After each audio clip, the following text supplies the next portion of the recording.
So per the Nintendo Direct showcase, Xbox gamers of all people were handed quite a blow, as it was discovered that the Marvel vs. Capcom Fighting Collection will not be coming to Xbox. This is after it was displayed at the aforementioned Nintendo Direct. And many are like, look, man, it's bad enough that Xbox gamers are now having its showcase crown ripped from them via the Nintendo Direct in the eyes of many. But now this, Xbox gamers are upset and they're blaming a multitude of things, but I think their eyes are not on the prize. I think two important factors are being ignored here. Those things are platform viability for smaller titles and platform bottlenecks. And those are the very two things we plan to discuss on the next installment of The Spill, where we talk about the latest and greatest in video gaming news. Buckle your seats, because you're going to be in for a ride this time. Let's get into it.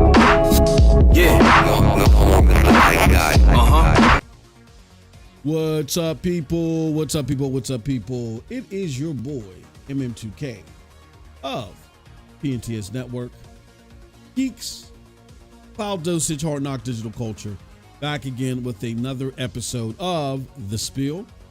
This is where we talk about the latest and greatest in video gaming news. And we talk about those hot topic buttons, the hot topic button topics. Say that fast 5 times. Hot button topics, rather, excuse me. And I go on my rant. Well, let's start said rant.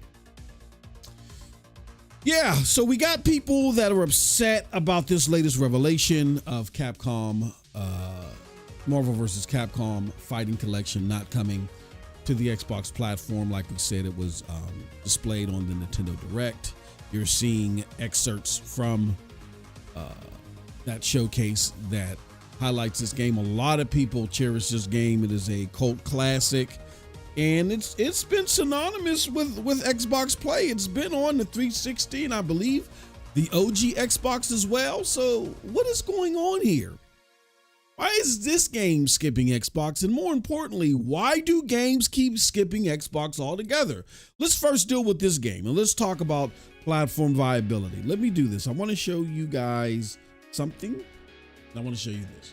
This is an article from VGC and it's titled Marvel vs. Capcom Fans Are Angry That the MVC Fighting Collection Won't Be Coming to Xbox. The compilation will be released on PC, PlayStation 4, and Nintendo Switch. And before we go any further, I just want to say something to you Mensa candidates out there that are like, there's no PlayStation 5 version. You do realize that you can play your PlayStation 4 digital games on your PlayStation 5, cut it out, and get a CAT scan. All right. So it continues to read, Marvel vs. Capcom fans have reacted angrily to news that the newly announced Marvel vs. Capcom Fighting Collection won't be coming to Xbox. The collection was announced during Tuesday's Nintendo Direct, and it will be released on Nintendo Switch, PlayStation 4, and PC, but not Microsoft consoles. Capcom has yet to explain why Xbox players won't be getting the game, but fans took to social media to voice their displeasure with the phrase "no Xbox" trending across social media, according to IGN. All right, here's my thoughts on when it comes to this particular game. Look, let's just be real here. Let's come back down to reality. Let's get out of La La Land. We've been trying to do this since last week, and try to break down the people in a very civil way at times. The Xbox showcase was a good showcase. It was a good one. Their best showcase this generation.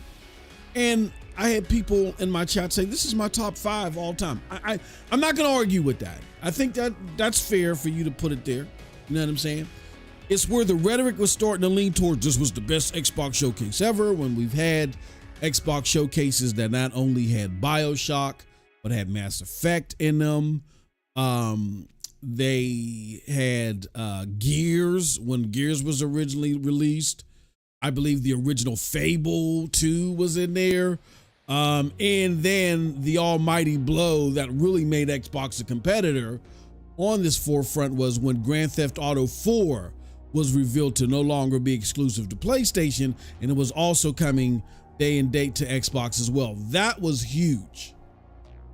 There was no bigger, there have been no bigger Xbox showcase to date. All right. Doesn't mean that this one still wasn't good, but that is the ceiling right now, is that showcase.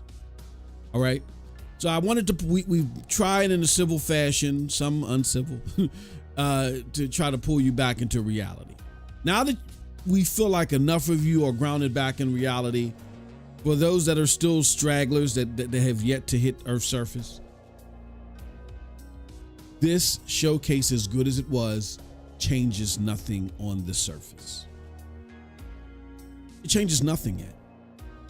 The Xbox still is not a viable platform for developers until we start seeing statistics and NPDs that show that, oh, because of this showcase, people are now have a restored and renewed faith in the Xbox, and they're now buying consoles. They're now, going 8 nuts over Game Pass. Until that happens, this was just something pleasing to the eyes for people that want to see some up and coming video games, and something to give Xbox fanboys ammunition on Twitter. That's it. It doesn't change the financial dynamic of what this platform poses to people. People are tired of trying to take one for the team and jump all in on Xbox only to get nothing back in return. Okay. And to double down on what I'm saying, because you guys are probably saying on MM2K, you're just hating like Christopher Dring from GameIndustry.biz. You're talking about there's no return for developers. I want you guys to listen to something. I'm going to shut up and I'm going to play something for you guys that I think accentuates my point. Something on Twitter. Let's go over here and do something like this. We'll do something like this. This is a tweet where this is from the Friends Per Second podcast, where you have influencers and creators that have connections to developers. And then they have something to say in particular about what's going on here when it comes to video game development and how the Xbox platform is being perceived by video game developers. And this is indie game developers particularly, or those that are developing smaller games. We'll talk about the AAA games in a little bit, but this is specific on indie games. Sit back and listen. But how much are developers sacrificing in order to prop up that model? I don't know the answers to that, right? Interestingly, Edmund, a member of my team, he reached out to about a dozen game makers to ask them, like, how are you feeling about publishing your games on Xbox? And one of the things that came back from a few of those developers was the idea that it's not worth putting your game, and they're smaller game makers, by the way, AA and indie. And they're like, it's not worth putting your game on Xbox unless you have a Game Pass deal, because Xbox consumers are essentially conditioned now to expect their games on Game Pass. So if you're going to port your game to Xbox and expect to make your money back from sales alone, it's probably not going to happen. It's not worth it. The ones that Edmund spoke to. Okay. So now that we have that on your radar, right? Now that we can look beyond Christopher Dring, the hater, and MM2K,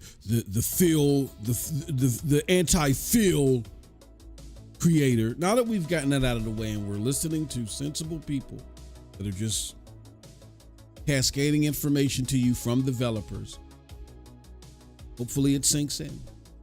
This is not a profitable platform for indie developers unless they get some type of rewarding Game Pass deal, and it's not always rewarding. It doesn't work out for everybody. We've seen instances where that doesn't happen. So you could see a situation with even Capcom, with this smaller title. They're not beholden to, oh, we got to get our game on Xbox in order to make it. Capcom has been one of the most successful third-party publishers over the past several years. They are really model for the industry right now. They don't need to be anywhere that is not going to help them out. They ain't got to take one for the team. Simply put, if you want to play these games, you're going to have to get to platforms where they're at. Simply put, okay? They don't need to put this game in Game Pass because they know that this game is a cult classic and a lot of people love it. So they're not going to sit there and leave anything on the table by putting it on Game Pass. There's not a Game Pass. There's not a Game Pass deal lucrative enough for said title. Also, wasting the time to porting it to Xbox is not sensible, especially when you just heard what they said when it comes to like smaller games that are made by smaller developers, even though this isn't a smaller developer, but this is a smaller game. When it comes to those situations, those people pretty much say, you know what, why even bother? Okay. They say, why bother? So that's reason number one. Okay. Reason number two, why games don't come to Xbox, is something that we've been talking about here for a very long time, but people, again, don't want to accept reality. They don't want to come back to earth. And they want to use silly conspiracy theories to double down on these notions because they're like, Xbox had a great showcase. Everybody should come now. Xbox is back. I just made a video or I have a podcast where I say Xbox is back. So that means they're back, right? Despite the fact that Xbox has been winning showcases the last few years and nothing has changed for them on paper, right? And not to take away anything from this show. This was a good show. This was a standout show. We're going to talk more about that because we do feel like that there are some fanboys out there trying to give the show some hate when it doesn't deserve it, right? We just here want to make sure that how you talk about this showcase is grounded in reality, but there's people trying to give it hate, and that's another video. We'll talk about that at a later time. But this is a showcase. This is not something that moves the trajectory until we see it happen. It hasn't moved the trajectory before. And based off of what the caliber of what was shown, it's likely not going to move the trajectory again. I will give credit to Call of Duty alone, whether that was advertised in the showcase or not. That I feel like is going to move the needle on PC Game Pass. But we're talking about this game coming to console. It's coming to PC, right? Let's check back the article. Yeah, it says that it's coming to Nintendo Switch, PlayStation 4, and PC. It's coming to PC, but it's not coming to Xbox consoles. All right. So what I want to do is I want to show you guys one more thing. Okay, so here's what happened. So let me see here. Okay, now I can pull it up. So someone put out there that Black Myth Wukong will not be coming to the Xbox platform. Day and date. It'll be coming eventually. Like the developers at this point in time are still working on it, but it's not coming day and date. And so we had someone out here that mentioned that another fanboy was on a podcast and had mentioned that they had a conversation with Sarah Bond and they asked why was it delayed, and they incorrectly say, because to the person's credit, all the person said was it's not the Series S, it's business decisions. Now, and they left it as open like that. Now, the fanboy gave their interpretation of what business decisions could mean, which I feel like is cockamamie. But to be fair to them, they never said that their interpretation of what that meant was what came out of Sarah Bond's mouth. Sarah Bond is a wordsmith. You have to be working for Xbox. So business decisions could be, look, we can still release this game on the Series S, but the performance is trash. And it's affecting what we do on the Series X. So it's not like we can't release the game, but we get, dealing with this platform, so much optimization has to go into it because of the bottleneck of the Series S. And we have some Mensa candidates that don't understand, like when they put out the minimum specs for for Black Myth. I think the minimum specs ask for at least 16 gigabytes of RAM. You know what I'm saying? Or system, yeah, it asks for 16 gigabytes of RAM. And the Xbox Series S only has 10. I mean, you make of that of what you will, right? So business decisions, just because she used the word business decisions, it doesn't mean that it doesn't involve the Series S. It could be the business decision that, yeah, we could release this thing. The frame rates will probably be trash. The resolution will probably be inconsistent. And we're making the business decision that because this is performing so poorly on the S, that we're not releasing it like this. The makers of Black Myth Wukong said a while ago that we're going to be releasing on platforms and cloud services that we feel stand or up to standard for the game. They said this years ago. And if right now in 2024 they still haven't gotten the optimization up for the Series S, then they're going to wait. And what is the rush? Again, to the aforementioned fact that the Series S and the Series X consoles are selling abysmally, and a good showcase doesn't change anything on the surface. Why wouldn't they? Nobody cares that fanboys is clapping like baby seals over a showcase. Nobody cares. When NPD releases and it shows that Game Pass is going up and that consoles are selling better, then they'll care. But no, I'm not going to sit there and waste my time and effort when I could be releasing this on other platforms that are way more lucrative versus this potato that's holding things back. We had the people of Kingdoms Come Deliverance that told us that they had to reduce the scale of the sequel because of the Series S.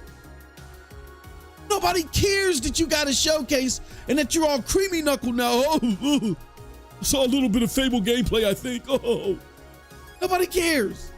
Get over it. Get over yourselves. That is why games keep skipping this platform. The Series S was a mistake. It was a bottleneck. You guys had an opportunity to push back on it on behalf of the devs, and had it just been the Series X out there, things probably would have been better. At least from the development side, it would have been. So you guys are going to be missing out on games, okay? That's simply what's going to happen. It didn't just happen with Wukong. It happened with Baldur's Gate 3, and it's going to keep happening for the life cycle of this console. So here's the fact of the matter. Xbox this generation is in a bad way. I give you kudos for the cool showcase, but it will materialize. But will it materialize to more sales on an attractive platform? We've seen nothing to change that dynamic as of yet. Wait for NPDs, wait for the holiday season, then we'll see. Xbox users in the meantime, I don't know what else to tell you guys. If you're going to stick solely to this platform, okay, it's your choice. But you better buckle up and get ready for holes and gaps all throughout this generation as far as games that you're going to get to see and play on that hardware. You better hope that new handheld or streaming box, whatever they're planning on, their next set of hardware, you better hope that comes sooner rather than later, period. Or you're going to have to get you another platform. Play on. That's it from your boy. Let me know what you think about all this in the comment section below. Because like I always say, I'm curious what I think. But if you did like what I had to say, check out the links below the following. They'll lead you to GEIX, Cloud Dosage, Hard Knock Digital Culture. Until next time, have a wonderful gaming day. Peace.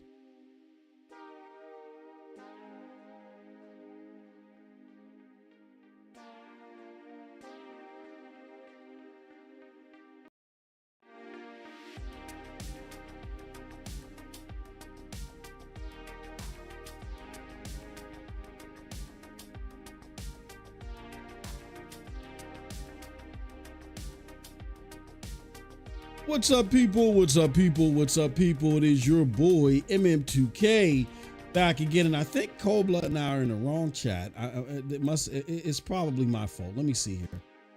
Can't see each other. Oh, we are in panel. Yeah, we're in the right one. Okay, this is weird.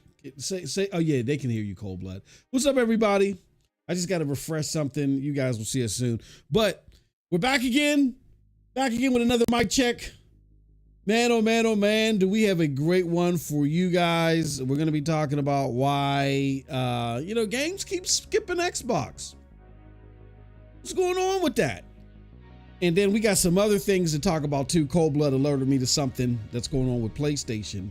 But here's how we're going to play this. I didn't get a chance to run this by Cold Blood. But and I put it clear in the chat today. We ain't going to play no games with y'all today. Y'all either will or you won't. We got 8 people watching. We only got 1 like. We're going to get our 10 likes today. If we don't get our 10 likes, then the show is just going to be about Sony not going to Gamescom, and we're going to pounce on Sony. So for all of you that showed up, because I know you guys showed up today, you're like, oh man, once again, they're going to be kicking in Phil scrotums. Oh man, nope, you ain't getting that shit. You're not getting it until you hit that freaking like button. All you're going to do is hear me and Cold Blood. 50 Got likes. a lot to say about Sony. So. 50. Boss. 50. He's at 50 likes. So, and look at see now. Look at them now. Yeah, look at them now. Yeah, hit that like button. Okay. All right. Look at them now. And to show y'all that we ain't playing at Cold Blood. So let me put it up on the screen. Is what you showed me before, because this is very interesting. That article is in German, so you ain't. Oh, it is. Oh, okay. But you know what? Yeah. Somebody else sent. There's another one. Gamescom. Let me see. Play Gamescom. Maybe I can translate it. Let's see. Let me skip in. Oh yeah, that one is. Yeah, damn, all the articles. Yeah, because it comes out of Germany. Gamescom is in Germany. Yeah, that is if true. you didn't know. Let's read the article. Let us read the article. Anyway, unless hopefully I can translate. Hopefully it'll translate. Yeah, you mofos, y'all done messed up now. I think this is probably going to be the our operating standard. We're gonna, convert to English. I can translate. So. All right, so we're gonna put it on the screen right here. There it goes. 2024 Gamescom. Cancellation of Sony PlayStation. After 2022 and 2023, Sony Interactive also does not make an appearance at Gamescom 2024. The PlayStation manufacturer officially says Sony Interactive currently has no Kiss my ass. Sony Interactive. Y'all are 5 away. I'll keep going. And then you really don't want Cold Blood to chime in, because once he chimes in, he's really going to hurt your feelings. Sony Interactive currently has no plans to exhibit at Gamescom 2024. Up to the syllable, the cancellation of Sony Interactive Entertainment Deutschland GmbH with a view to this year's Cologne Games Fair is not possible. Almost 2 months before the start of Gamescom on January 21st, or Gamescom, I don't know why this is January 21st. August has come. 2 of the 3 market-leading console manufacturers are not in the process in Cologne. Nintendo had already said that in April. Microsoft, Xbox has not yet had any opinion at the moment, or I guess made a statement. But the U.S. company is expected to play Gamescom in the market. Okay. We need 5 more. Ron Slusher says Nintendo Direct had plenty of PlayStation. They sure did. Interesting enough, they didn't show them. PlayStation didn't show. If PlayStation would have instead showed a lot of those Nintendo games at their state of play, but not a lot, but like Romance Saga, come on, it would have been a lot better. 4 more, y'all. 4 more likes away. So Cold Blood, what do you think about this revelation? They're skipping yet another Gamescom, man. What are your thoughts? Told you so. It's still no fucking showcase, no nothing. Bro, this state of play is literally what the fuck you're getting this year. I don't know what y'all expect. Yeah. Heard that? I heard a very interesting take on somewhere else, Cold Blood, and you tell me if you agree with this. They said that PlayStation just don't give a fuck, which I know you agree with. They don't care. And what made them double down on not caring on what they show is when they had that piss poor showcase last year, and we all complained, but then they released the games and they had the best fiscal year that they've had ever. I mean, you know, even higher than, as far as console sales, even higher than any individual year in the PlayStation 4. So they're saying that they don't care. As long as you guys keep buying shit, you'll never get a good showcase. I mean, I won't say never, but they're not concerned about making sure they give you a good showcase. Do you agree with that? Absolutely. And now they do business with Nintendo, bro. Even one less competitor. Yeah. Bruh. I would have never thought I saw the day. They are in the most comfortable position they ever was. Yeah. Even more so than with the PS2. Yeah, I agree. Like, don't get me wrong. There's been some great games put out there, but we haven't had that. And it's not going to come to the latter part of the year. But we had, and Marvel, and again, I got to throw in another caveat. Marvel Spider-Man was fantastic, but we have yet to have that God of War 2018 moment. It's going to come, I believe, but we haven't had it yet. And considering that we haven't had it yet, they've already had a year where they outperformed any year in the PlayStation 4 era. You don't think that they're comfortable? I mean, and with that being said, we're not saying like, oh, they ain't got to do. We're not one of those that are saying, well, they ain't got to do. No, we're arguing the opposite. You guys need to be concerned. You need to be aware. You need to watch what you're saying out here on Twitter because you're paying. Look. No, let me make it clear. They didn't have to do anything in 2022. 2024 is very different now because we literally don't know what the fuck they're doing.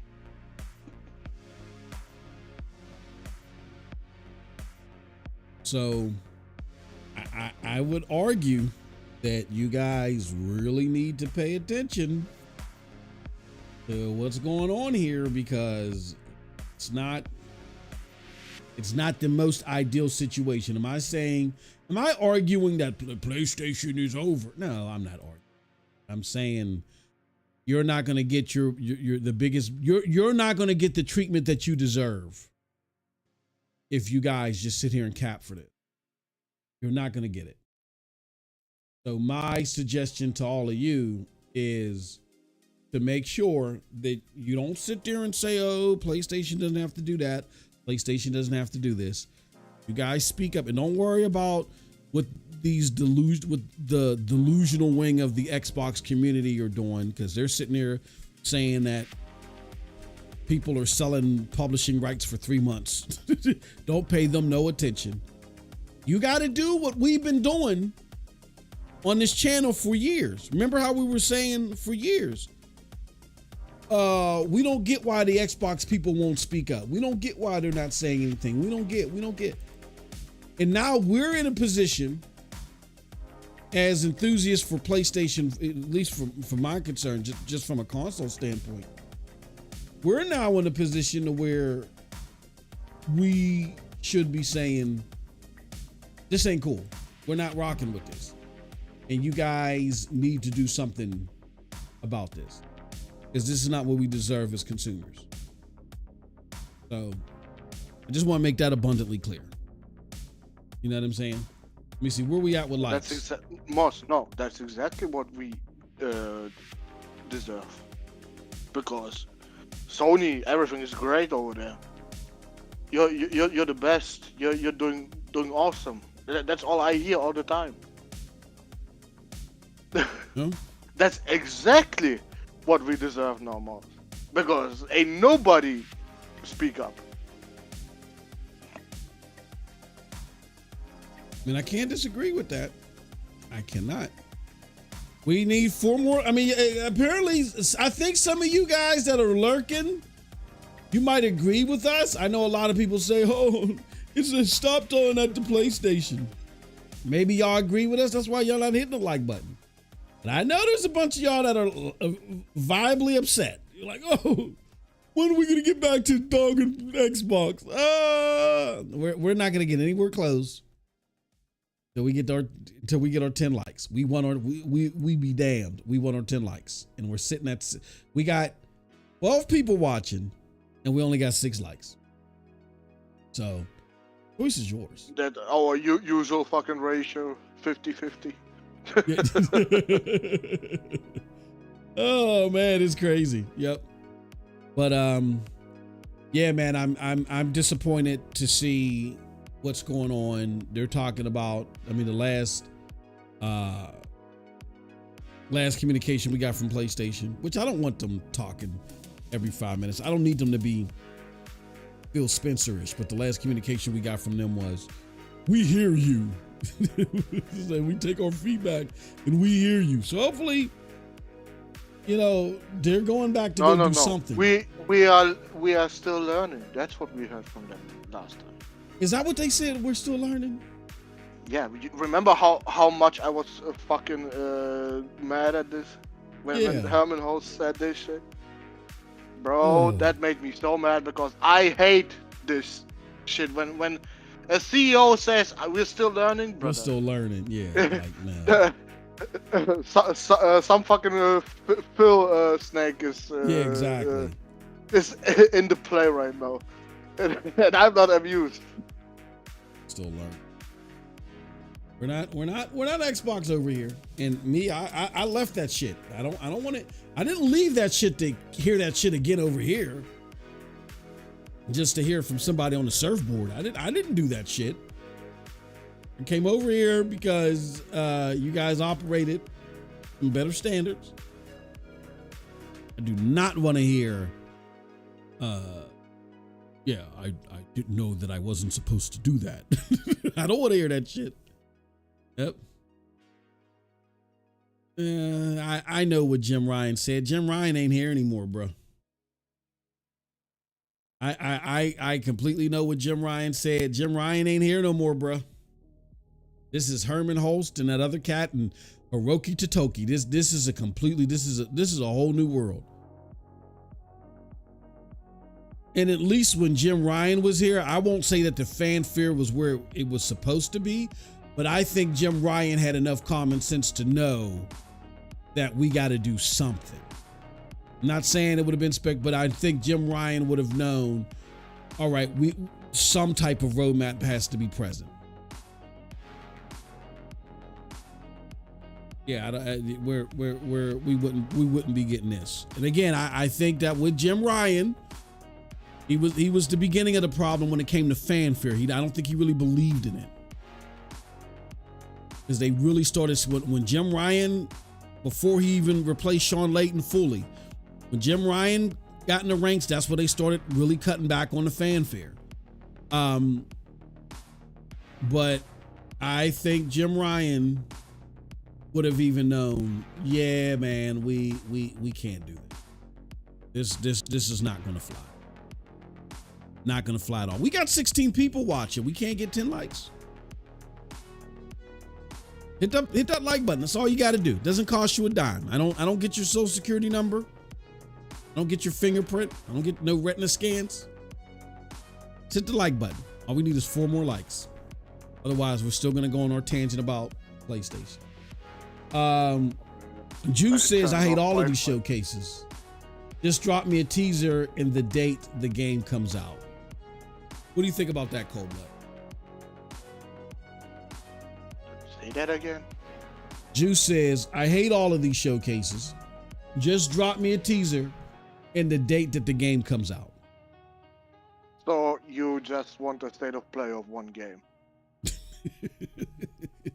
Well, not even that. He just wants a video. He wants a video. That is exactly what Horizon got. Yeah. It got a state of play for itself and Final Fantasy 16. Yeah. Yeah. Nah, I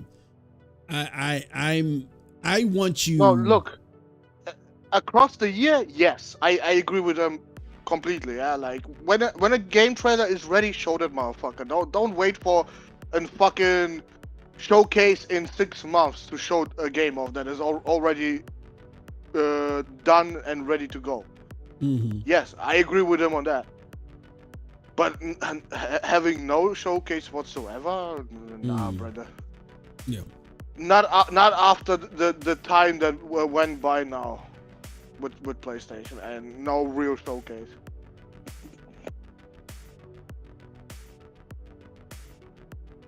I mean, it's like going to a restaurant to me and there not being any utensils on the. I mean, if the food is good, I mean, could you eat it with your hand? Sure, but come on. I can't get a fork. I can't get a knife to cut this. I gotta eat this shit with my hands. Just like, and then everybody else is giving out for it. I feel like that, you know, if everybody else is doing showcases and trying to appease to their fan base and do more, why can't you? This has been elementary for gaming for decades. Like I said, next year will be my 40th anniversary gaming. This is elementary. I get why, and if you follow the content that we need 2 more likes and we'll change the subject.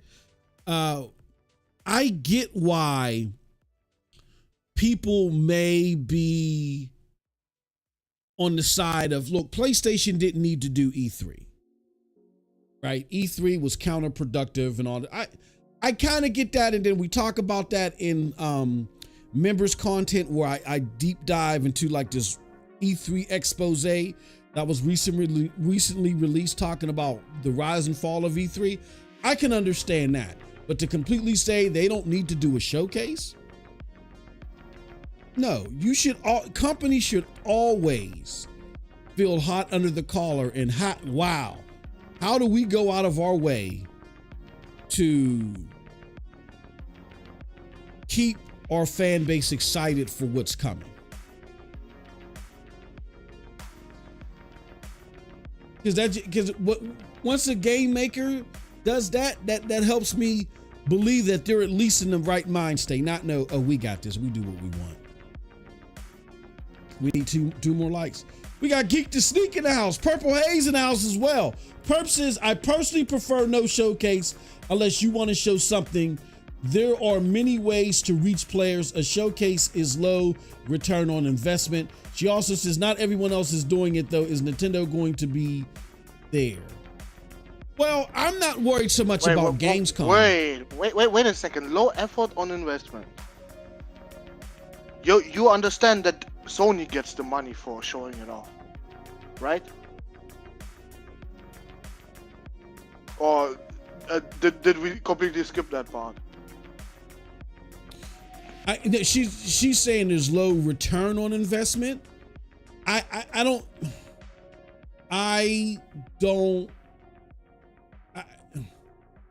Fanfare is not a. I don't think fanfare is something that you can measure within and say, okay, we did this showcase, and because we did this showcase, we sold these many consoles this year.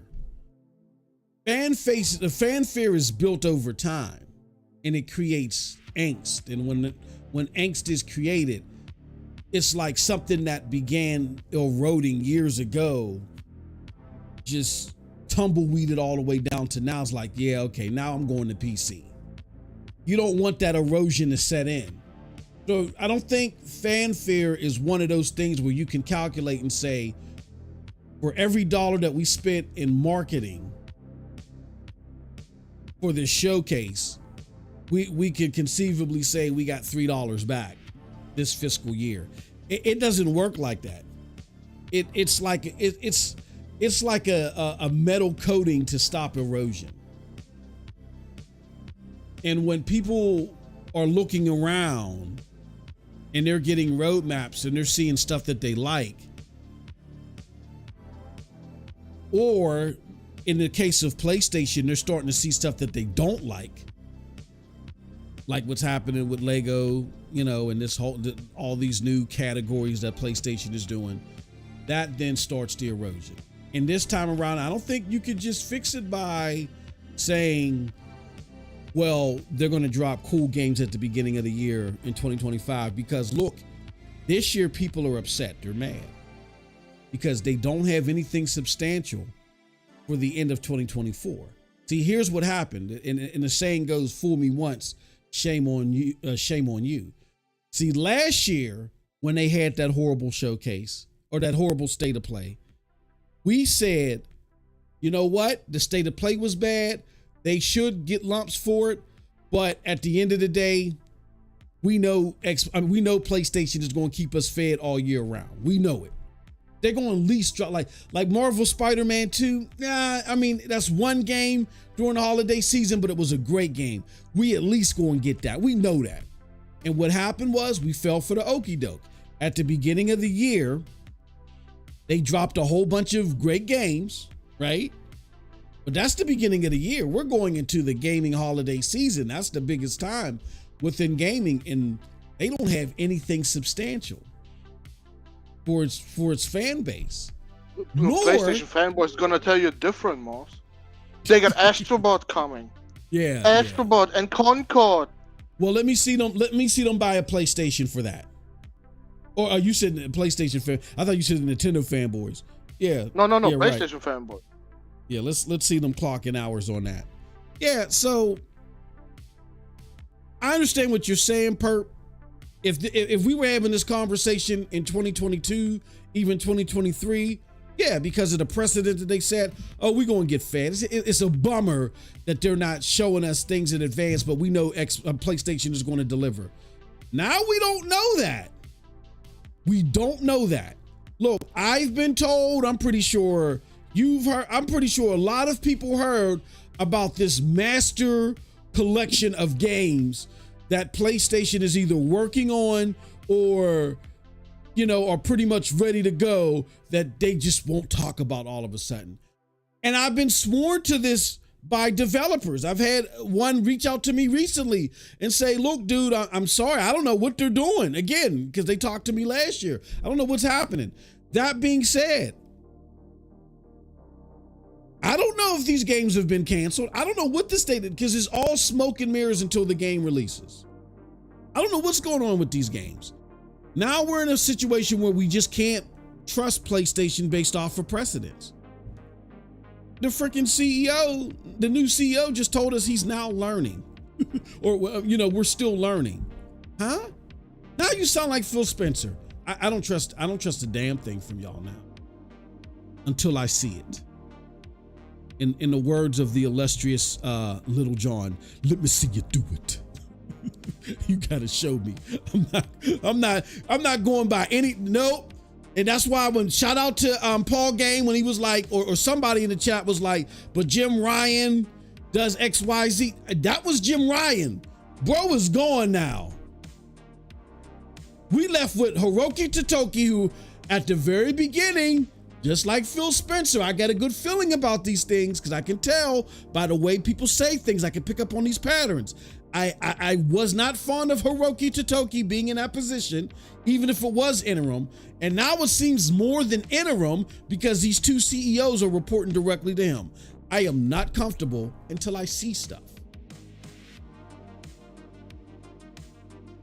You know what I mean? So let's take a look here. Oh, the chat is blowing up here. It says, well, to be damned, they've skipped it for a few years now. No, it's my focus isn't Gamescom. Purple Haze. I'm not saying, I'm not pulling the panic button simply because of Gamescom. What I'm saying, Perp, is we're in a precedented space right now. Here's what Cold Blood and I are saying. We're in a state that we have not been here in a long time with PlayStation. Not only do we not know what's coming, but we're actually not getting anything for the holiday season. We've never been here. And I know for a fact, even in my most notorious Xbox, PlayStation hating days where, you know, when I was the number one Xbox hating on PlayStation. PlayStation always had something coming for the holiday. Now, whether it landed well or not, that's a different story. Why? Because I was always in a war room with the other Xbox trying to figure out how to damage control against it. So now, not only do we not have anything coming, but we don't know what's coming. So you couple that with the fact that they're not coming to Gamescom, and that just sends up more red flags. If we're having this conversation last year, just like I said last year, okay, who cares? But now that we're in this situation with what we've seen with Concord, I mean, Astrobot, cool, cute family game, whatever, and Horizon Lego Adventures. Now that we see that, y'all, Concord is supposed to be, I guess, the holiday game for the hardcore. So we've literally got nothing. And we don't know what's coming. And you're not coming to Gamescom. I'm not saying, oh, the Gamescom is the straw that broke the camel's back, but it just makes it look even worse. And then on top of that, the cherry on top is now we got the new leadership at PlayStation sounding like Xbox's leadership. This isn't knee jerk. This is a culmination that I think a lot of people are still in this mind frame that, oh, it's PlayStation, they're going to get it together. I don't know if we can just assume that. I'm not saying it's over, but I think we need to be a little bit more skeptical, a little bit more leery, and a little bit more critical of PlayStation when we see these things a lot sooner than we did, because we got to keep this new group on their toes. I don't like Totoki. Totoki is a money guy who does not get the culture. Who does that sound like? Satya and Nadella. Then we got somebody in the mix who I was trying to defend before because I was like, well, they really didn't do anything bad. But now they're using verbiage that sounds like Phil Spencer, and they seem like they might be out of their element a little bit. Who's that? Herm Holst. The only guy I got confidence in is this hardware guy. I keep butchering his name. I can't remember it. He's only because he came up with the Portal. I think he's competent, but I don't. Number one on my list is Hiroki Totoki, and then number two, I've pretty much lost confidence in Herm Holst because I don't. Sony doesn't sound like that. We are still we're learning. Huh? Like, did someone hack his email? So that's why. Purposes, I get where you're coming from. I just think it's an old playbook you're pulling from. Nah, I don't. Fanfare in gaming is never an old playbook. Fanfare with gaming, and this is what happened when I warn people about saying we don't need E3 without having a viable alternative. Really? And you're a member, Perp, really check out what I say about E3.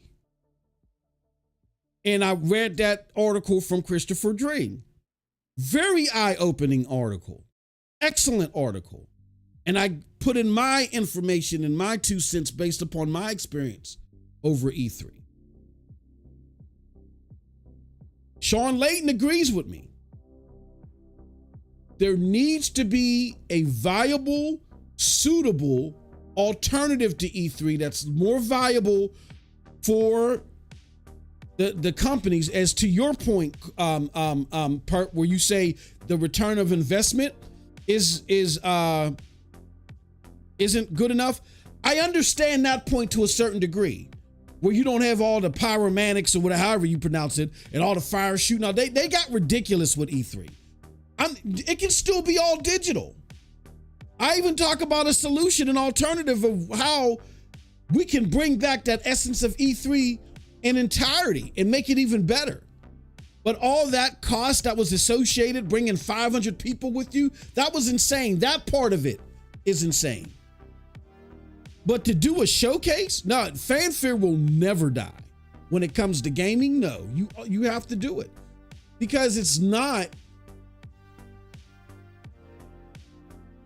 Often we look at this too mechanically and too transactionally. I get that this is technology, but it's technology fused with art. So you always got to have showcases. Like, what do people do? People go to art galleries just to look and stare at stuff that they may never have the intention of buying. When you have art, there's always got to be showcases.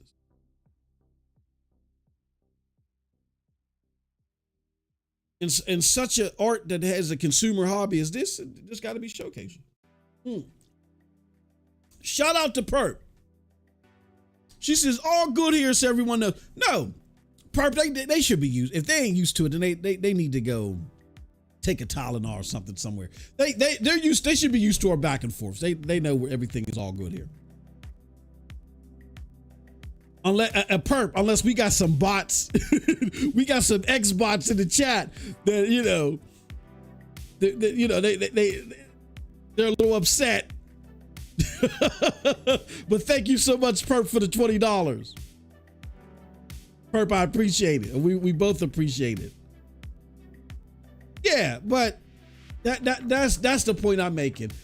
All right, we're so close. All we need is one more like. I thought I saw us at 10 likes, and then someone took their like away. We're going to move on. You're only getting tortured with this PlayStation stuff, and that could be another reason. I'm not, Perp, I'm not saying that Gamescom is the end, and that's not what even the show's about. The show is I'm supposed to be tap dancing all over Phil right now and kicking them all in the ribs, but I'd be damned if we go any further if we don't get 10 likes. So if we don't get our 10 likes, we're going to stay here. Simple as that.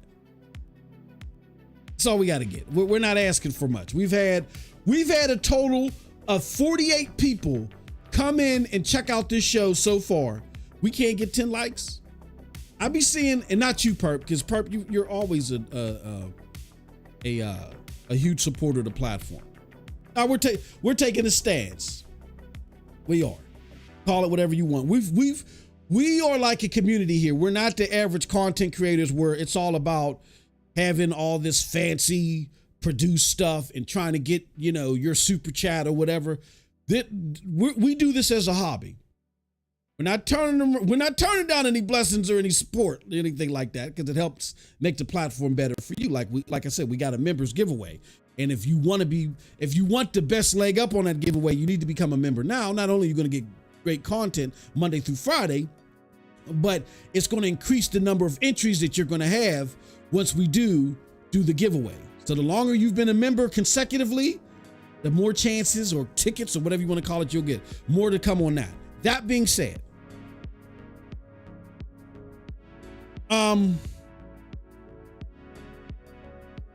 yeah, I'll be damned. We're going to get our 10 likes. We're going to get them. This is a community effort. It's a hobby. I'm not sitting there trying to pilfer people. A lot of you guys, I catch you on these other podcasts. These mofos, you'll sit there and be dropping super chats on them. I'll be watching because I'll be lurking too. I lurk sometimes too. I see you on these other podcasts. Man, I love you. Oh my gosh, I can smell your sweat through my headphones. 50, 70, 80, 90. And y'all be liking. Hit the like button, man. Hit the like button. Y'all be going crazy for these other mugs. They don't even read your super chats. I be seeing y'all. They don't even read your super chats. All we're asking for is a measly 10 likes. When we get to our 10 likes, we'll continue with the show. It is what it is. But that's what's going to Perp. I'm not saying, I get where you're coming from, and I actually agree with you. Because they're not coming to Gamescom, that's not the end of the world. It's just systematically, it's just in a line of other issues that I see with PlayStation as of late that raises some red flags. I do think that they're declining in their fanfare, and I always think that fanfare is important. And most importantly, we're stretching this out and making this a longer deal because we won't get our 10 likes. I'm being a jackass right now because all I want is 10 likes and I can't get them. That's what's going on right here. But no, appreciate you, Purpose, always. Boycott Activision says Sony had multiple movie games this year. The only reason it seems empty this year is because the games... Stop it. Stop it. Boycott Activision. Here's what we're going to do. I want you to give me your gamer tag. And I want to see you play Stellar Blade. And I want you to run through Stellar Blade on normal difficulty. And I want to witness it. Let me see you do it. Get out of here with that trash. Stop it. Ron Slusher says PlayStation basically pulled its starters out of the game and got the second string playing garbage time. Yeah, that's what it feels like. Because I'm hearing that possibly they're holding out entrants for the PlayStation 5 Pro. I mean, look, let's keep it real here, y'all. And I really want to move on. Y'all are fighting tooth and nail. But I'll keep going because y'all know I can talk until my mouth falls off. I'm being told that they're holding out for the PlayStation 5 Pro. And if they end up releasing it, then people will say, well, it was, it never was. CMM wasn't a big deal. I don't think that's acceptable. You don't get to forego me and you jumping through hoops to satisfy me because you're worried about an offensive versus a competitor that doesn't even exist. Microsoft is not a competitor anymore. Phil's still saying, and I know you can't fully trust them and let your guard down, but they have nothing. There's nothing in their stock, in their pedigree that can touch you. That's the only reason why you're even getting away with this right now. So I don't get where you have to hold everything for the PlayStation 5 Pro. That doesn't make sense to me. You can't release it, or you can't show us something and give us some type of roadmap. Because like I said, again, this is precedented times to where not only do we not know what's coming, we've been there before where we didn't know what was coming, but we have nothing. We have nothing. Going into the holiday and going into the biggest period for gaming, we have nothing curated from Sony, except for Lego Horizon Adventures, which is going to be on the Switch too, damn it. So how special does that make me feel as a consumer?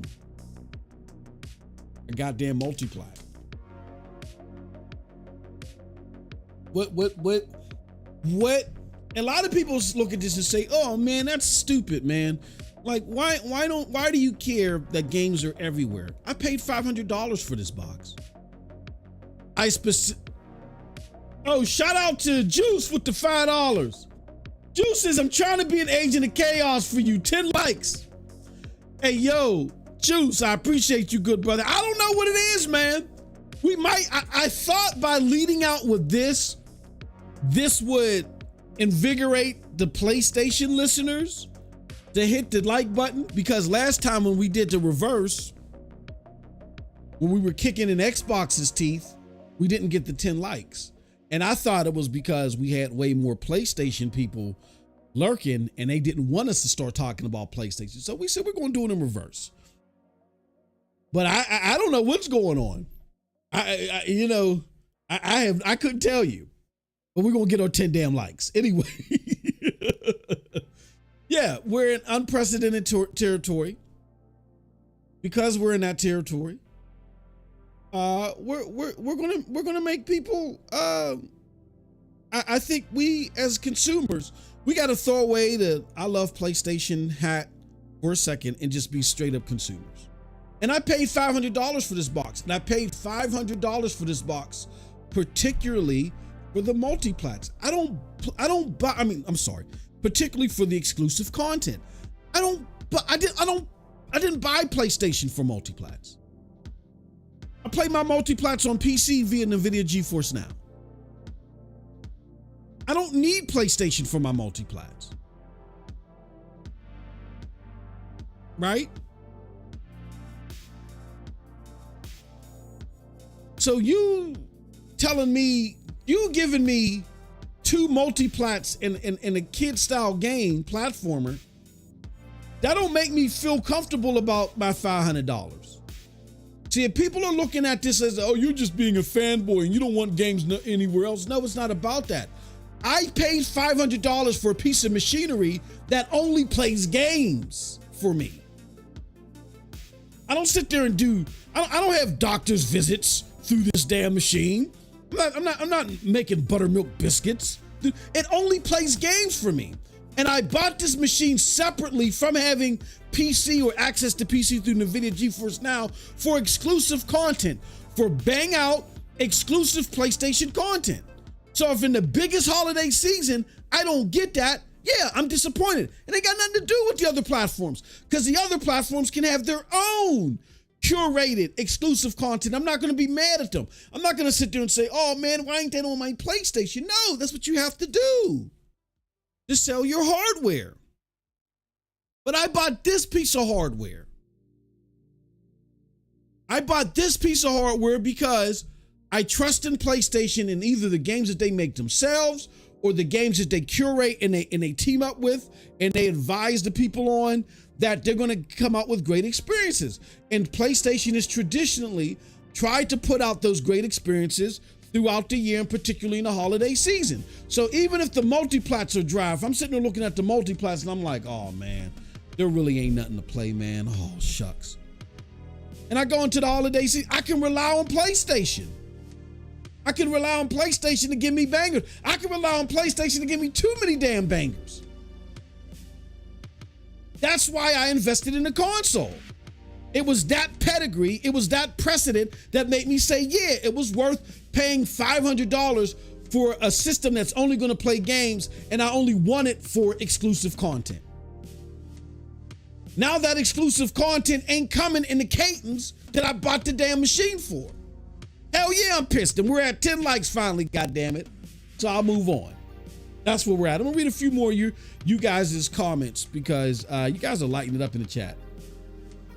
Geek said, I already liked your rant. I know you did, Geek. I know you did. They had to spoil it for you. They're talking about X Defiant. Believe it or not, Cold Blood likes X Defiant too. Good game. Good game.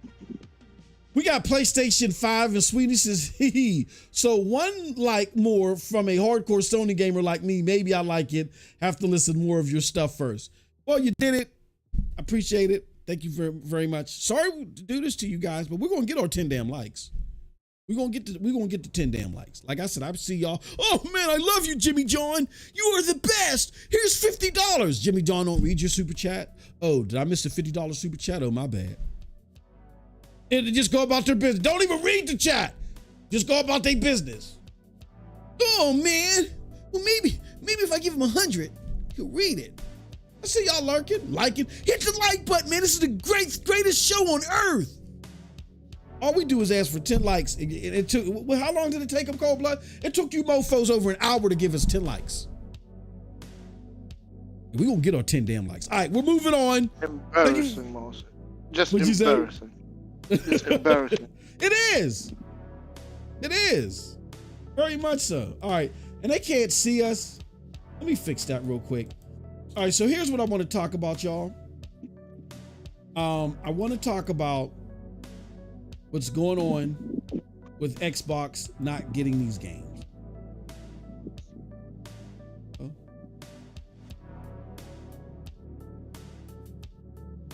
Okay. I guess it ain't going to show us. Cold Blood, I don't know what the hell's going on. Show's over. Well, I guess, man, I don't know why they ain't going that out and bring that back in. Don't like us no more. Properties, frame rate, full, fresh browser and theme.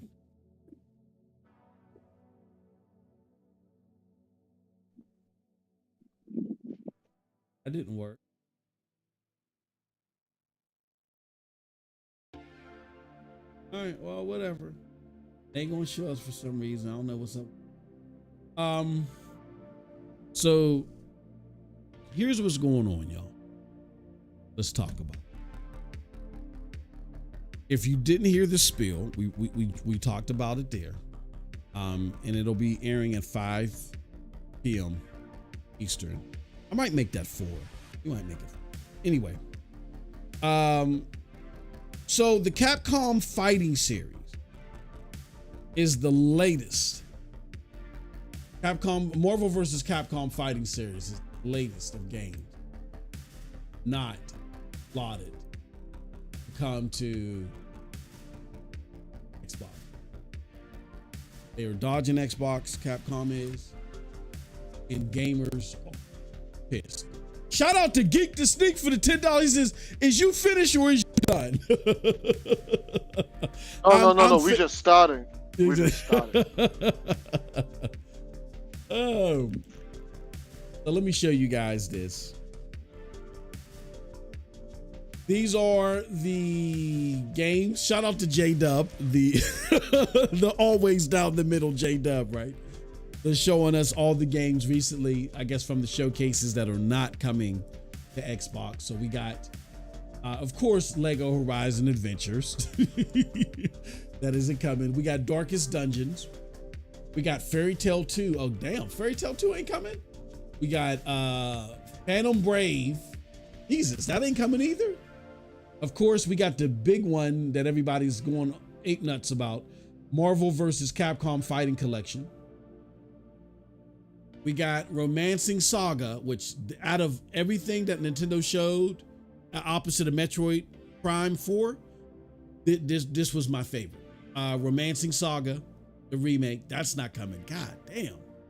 Hello Kitty, that has box written all over it. I don't know what. And this dog shit for Magia, or that dog shit. Damn, that's the dog shit. Don't even want to come anymore. That's not coming to Xbox. If you look at the story, this is the story from VGC. It says Marvel vs. Capcom fans are angry that MVC Fighting Collection won't be coming to Xbox. Story continues. The collection, which was announced during Tuesday's Nintendo Direct, will be releasing on Nintendo Switch, PlayStation 4, and PC, but not Microsoft's consoles. Capcom has yet to explain why Xbox players won't be getting the game, but fans took to social media to voice their displeasure with the phrase "No Xbox" trending across social media, according to IGN. So, based upon all this, after the Xbox Acclaim showcase, this is a bitter pill for the fan base to swallow. And they just can't understand why this keeps happening. Cold blood, they don't get it. They don't understand. Like, they're even deploying conspiracy theories. Let me show you guys one more thing. They're even deploying conspiracy theories about 3-month marketing deals, right? So this is from Mr. Kima, who used to be a big time supporter of the show when I was on my cap. Mr. Kima, he lives and breathes. I'm pretty sure he got Xbox pajamas. So he talks about how another fanboy on another podcast said that they spoke to Sarah Bond on why this game, Black Myth Wukong, was delayed on Xbox. And her answer, it wasn't the Series S, it was a business decision. It was money had it. The devs wanted more money from Xbox to launch the same day. So this part right here is not true. To be fair to the fanboy, what had happened was the fanboy had just simply stated that what Sarah Bond said was it was a business decision. And then the fanboy went to give their own cockamamie excuse on what that business decision could be. But all this stuff is ad-libbed and added by Mr. Kima, which doesn't surprise me at all. But they're now making up these theories that at the last minute, PlayStation, and they're not willing to announce it, but PlayStation is money-hatting deals at the last minute for 3 months. And these people are going out there cold blood. And I guess under the guise of PlayStation, they're blaming Xbox for it. So they're lying on Xbox for the sake of PlayStation. And Xbox, all they want to do is tell a fanboy at a showcase behind the scenes. They're not going to come out and defend themselves. They're just going to, it's a business decision. But I'm not going to talk anymore. I'm just going to tell you, fan. Like, you really believe that executives at a Fortune 500 company would do this? I had to throw Fortune 500 in there for my homie Geek to Sneak. You guys really think this is how things operate? If you do, I got some land to sell you. Let me give you my PayPal. Pay me first. I'll show you the land later. So we have those cockamamie excuses and conspiracy theories going out there. But if we're being honest, if we're being realistic, if we're not acting like that we just smoked a bunch of crack, then we should know that the reason why Xbox is not getting these games is because of two distinct things. We got to first look at these smaller indie games or smaller AA games or single A games, kind of like the Marvel versus Capcom fighters. You got situations like those that are a result of one thing, and then you got other situations with AAA games like Wukong, why they're not coming. Let's start with Marvel versus Capcom Fighting Collection. Cold Blood, are you there? You've been Cold Blood's gonna be in and out because he's taking care of some important business. Cold Blood, are you there for a quick question? Okay. It's not important business. Oh, I mean, I'm literally moving, so yeah. While I'm talking, I'm putting shit everywhere in all the goddamn boxes. Now, I want to, you know what? Hold on to that thought for a second. I'm sorry. I'm going to play. I think you've seen this in this video where somebody talks about them reaching out to their indie developer contacts and them explaining why they don't like doing business with Xbox. So I'm going to play that for you guys real quick, and then I got my questions for Cold Blood. So bear with me. We're gonna pause the music. We're gonna Just unmute. for your information, I cannot see a video. Yeah, or I know. anything. Yeah. Just saying. Yeah. But I think you saw this interview, right? With the three people talking, and they were talking about how Oh, about the Game Pass deal? yeah, yep. Yeah, you saw it. Yeah, I saw that. I'm gonna play this real quick for everybody, and then I'll let you know when I'm done and talk about it on the back end. All right, so here we go. This is again influencers, creators, and journos talking about how they've tapped into the resources, and they're explaining to you why these smaller scale games and these developers of these smaller scale games don't like putting their games on Xbox. Let's go. But how much are developers sacrificing in order to prop up that model? I don't know the answers to that, right? Interestingly, Edmund, a member of my team, he reached out to about a dozen game makers to ask them, like, how are you feeling about publishing your games on Xbox? And one of the things that came back from a few of those developers was the idea that it's not worth putting your game, and they're smaller game makers, by the way, AA and indie. And they're like, it's not worth putting your game on Xbox unless you have a Game Pass deal, because Xbox consumers are essentially conditioned now to expect their games on Game Pass.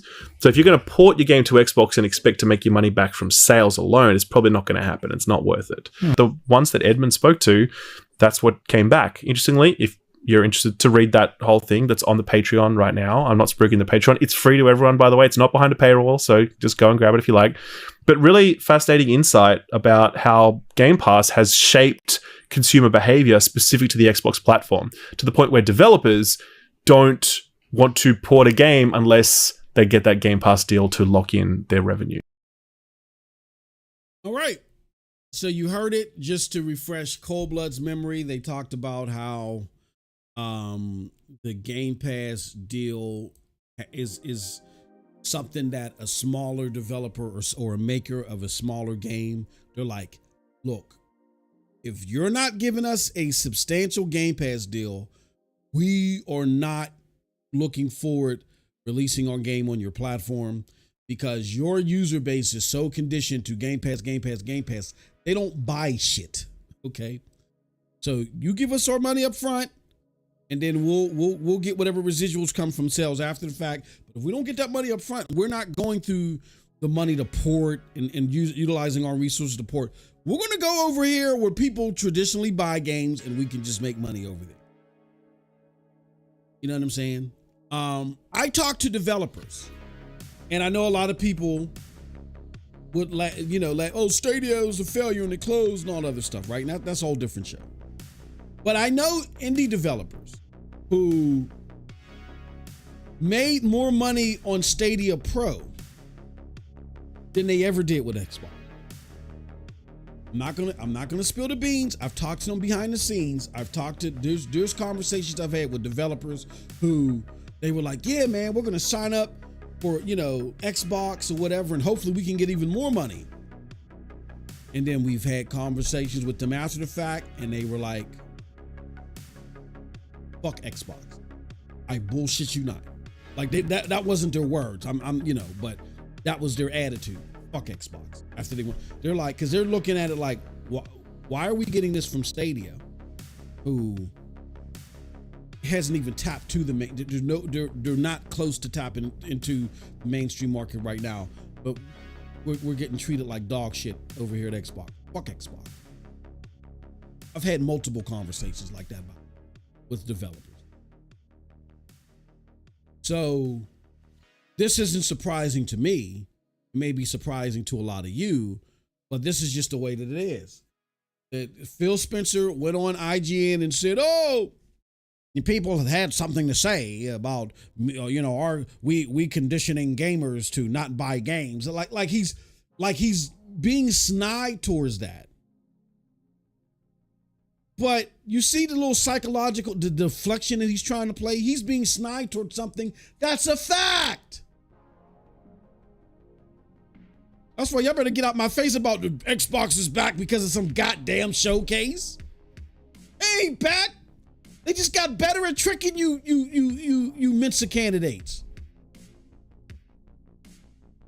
That is an actual factual complaint consistently from developers. I can myself can attest to it. They gawked at the fact that how the frick are we getting this from Stadia, but we're getting this from Xbox? And I know what's the name of that game, Cold Blood? Hyper Trail or Hyper Snot, whatever it is, that game where the guy got on TV. Hypercharge. We got on TV and cried, everybody wants me to put this game in Game Pass. And then miraculously, I guess Xbox themselves bought 15,000 copies because they felt like it would look bad. I don't know. I'm just making stuff up. Hey, if Jez gets to do it about Wukong, I get to do it too. So I guess Xbox bought 15,000 copies so they wouldn't look bad.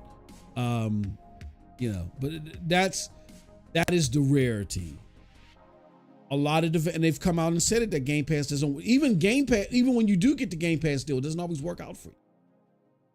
So yes, the gamer base is conditioned to not buy games. Here's my question, Cold Blood. Finally, I'm sorry. Basically, what are your thoughts on this, man? What are your thoughts on smaller developers simply saying, no, we don't want to get on Xbox unless we get a Game Pass deal? What do you think about that? Isn't that exactly what the bot's been capping for Xbox the whole time? Mm-hmm. Yeah. Oh, yeah. Yeah. Didn't Xbox say, it makes a lot of money for these indie devs, so Game Pass makes a lot of sense. Well, why is not everybody treated equally then? Why is not everybody getting a Game Pass deal? Mm-hmm. Because it's not as cut and dry as they always make it out to be. Make it seem it to be. Yep. Yep. Absolutely. You think everybody that is signing up for Game Pass gets a 50 million budget immediately. Yeah. Yeah, right. Yeah, exactly. What did they want to give? Like, you saw what they were giving for Baldur's Gate 3. What did they wanted to give them 7 million or something like that, or something crazy like that? Yeah, but that was before it became a phenomenon, right? Yeah, exactly. But that just tells you the level. No, Go look, ahead. that is what Phil was thinking back then about that game. Exactly. He said, Exactly. This doesn't look like Diablo 4, so it's not that good. Exactly. Diablo's better than this. Shout out to Sean with the $10. He says Xbox is back. Series S all the way. Get your Phil loving ass out of here. That was the first hour, Sean. You missed it. I was kicking in PlayStation's ribs. Me and Cold Blood. The first hour. Now it's time for ribs. It's time for Phil ribs. We're having baby back Phil ribs right now. But yeah. That's a great point, Cold Blood. I'm glad you brought that up. That was Phil thinking that. That was Phil thinking, oh yeah, this is just finally our avatars came back. That just looked like that just looked like Diablo. What's so special about that? Where everybody and their grandmother knew just how those early accesses were popping off on PC. This is the guy that's the head of your gaming division.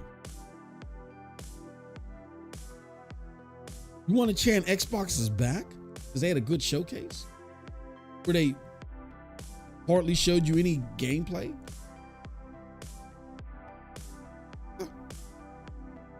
I got you. If you like it, I love it. Purple Haze says, laugh all out. He goes off on how PlayStation isn't showing anything exclusive, but then starts off with things not going to Xbox, and then gives us and here's why. Yeah, hey, look, I can walk and chew gum at the same time, Perp. And it's not a bilateral choice, as I tell people all the time. And what I will not do, like I always say, if you're a longtime follower of the channel, I always say, I'm not going to praise the cup of piss over the shit sandwich, because the cup of piss goes down smoother. You know what I'm saying? Like right now, PlayStation is the cup of piss. I'm not gonna. No. They got to do better. They simply got to do better. And Xbox is still shitty. They just, before the shit came out, they were probably eating some raisins or eating some cherries so it doesn't smell as shitty. But it's still. But at the end of the day, shitty. It's poopy. Let's see what else we got here. Oh, we got let's give True Virgil's 5 minutes of fame. He says Jazz gets to talk to execs. You're just a guy with no platform. Why the fuck are you here? If we have no platform, why are you here? I'm sorry, I love True Virgil.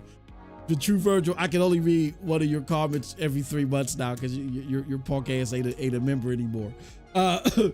With no platform home, so you cling on to PlayStation. Xbox gamers never accepted you, bandit. True Virgil, I want to read more of your stuff, but see, I can't permit this field propaganda from non-members. All right, I want to make it abundantly clear. I'll read chats from anybody. But if you're going to go this deep, and even though it's very comical, field propaganda, I'm tearing up. I can only read it if you're a member. We got to have standards, True Virgil. I'm sorry. Paul Gang said MM2K is a bot. Nah, no, never that. Matter of fact, I let my my Game Pass subscription lapse. I didn't discover that until yesterday when I came home from work. And I didn't renew it because I got these 3 months from GFN. So if I can get that to work, then yeah, I'll load up that way. I am not a bot, brother. I'm not a bot, brother. I just look. Let's just be fair. Xbox had a good, not an excellent, not a superb, not a bad, not a poor. They had a good showcase. Right? They're giving their fans, they're feeding their fans as far as fan share. And we PlayStation fans who've been really supporting the platform, we buy these games over here. So if anybody should be getting fanfare, it should be us. But, you know, we just want PlayStation to do that. We need somebody to sit Herm Holes down and look him dead in the eyes and say, Herm, are you up to this? Can you handle this? Let us know now, or forever hold your peace. Get out there and get the damn job done. That's what we need with Herm. We need to Herm. Somebody needs to have a coming to Jesus speech with dude. That's all I'm asking for. Under no, from what I've seen or what I've been shown, there is no world where I think Xbox is better than PlayStation. Not from what I've been shown. Hail to the nigga no. Phil has no eye for good games that will hit or sell, but he keeps getting promoted. Yeah, well, look, they're just about making money and trying to dominate the gaming market, Juice. And as long as they're doing that, and they can fool people and people go, oh my God, Phil Spencer, Phil Spencer. As long as they're sitting out there doing that and crying into their little toilets, that's all they want to do. They're gonna wait for the heat to die down, right, Perp? They're gonna wait. Xbox gonna wait for the heat to die down, and they're gonna try to make another purchase until they can completely flip the industry in their favor, where everybody has to go through them. That's what they ultimately want. They want to be the gatekeepers of gaming to make everything. That's why they're doing all this stuff with Game Pass. As soon as they get the control that they want, guess what? Prices are going up significantly, and you're gonna start seeing. You're gonna be bombarded with ads all in Game Pass and all in your games. Take my word for it.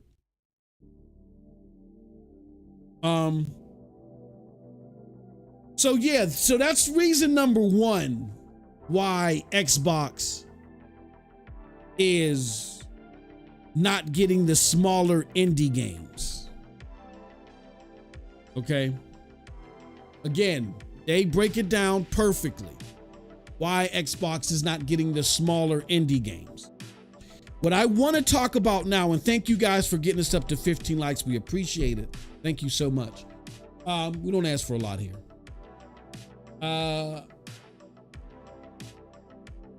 But here's something else that I want you guys to consider. Now let's talk about Wukong. All right. Let me see if I can find the question and answer Q&A. Q&A. Cold Blood, we talked behind the scenes yesterday, but Cold Blood, what are your thoughts while I'm looking for this question and answer?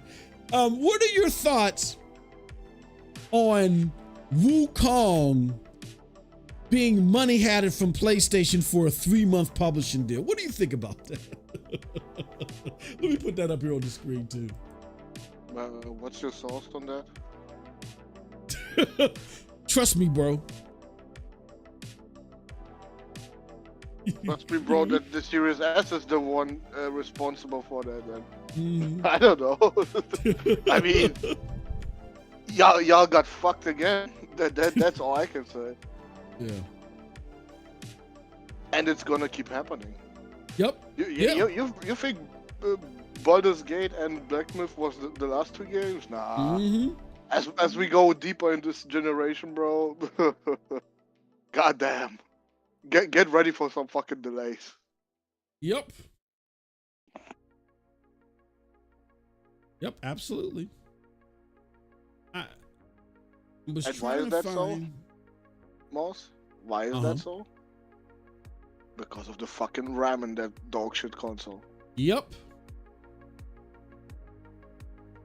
Yep. Who in their right mind decided that 10 gigabyte of RAM is enough in 2020? What the fuck? 16 was barely enough in my opinion. But fucking 10? 10, yeah. What the fuck are we doing? And now we hear that the next Nintendo Switch is gonna have more RAM than the fucking Series S, brother. Oh, that's crazy. That would be that. I mean, that would be sensible. You would hope so. Yeah, absolutely, dude. 12 gigabyte for a mobile platform would be good. But fucking hell, how the hell is this home console only 10 gigabytes? That's ridiculous.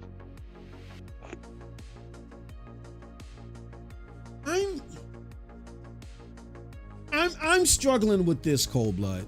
I'm struggling with the fact that we were told that this would be a 1440p 60 machine. But they knew, but they had to know, if right? you play back compat games. Yeah, exactly. So essentially, Xbox knew that they were lying to their consumers and sold them on a Series S and just forced their hand at like, okay, well, you bought this thing, now you got to deal with it. Hopefully you don't care because of Game Pass. I don't even think they expected so many people to just say fuck the X and they get the S. To be real with you. I think they did because that's what happened last gen. But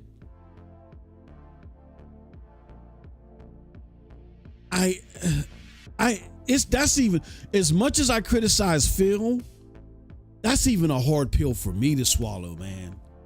That they would freaking say, they would just lie to people. Knowing that it would come back to, maybe they thought that, maybe what they thought they were going to do was they were going to activate the cloud portion by the time the hardware would really start faltering. I don't know. But golly, man, that's a hard pill to swallow, that they would even lie to you guys so easily. They did it so easily. It's crazy to me. Well, maybe it's not. Maybe it's not crazy after all. I'm trying to find this Black Myth Wukong Q&A that they did, because they talked about in the Q&A about how they wanted to be, they were going to, when they were asked where were they releasing, they said something to the effects, and all my cloud gaming people know this, because when we saw those trailers, we were all like, oh shit, is this coming to Stadia? And we were all excited when we saw them say, at the very least, any cloud platform or console that is powerful enough for our game, we're going to be there, but the platform has to be up to our standards, something to that effect, right? And we were sitting there looking like, oh shit, okay, all right, they're going to make it here.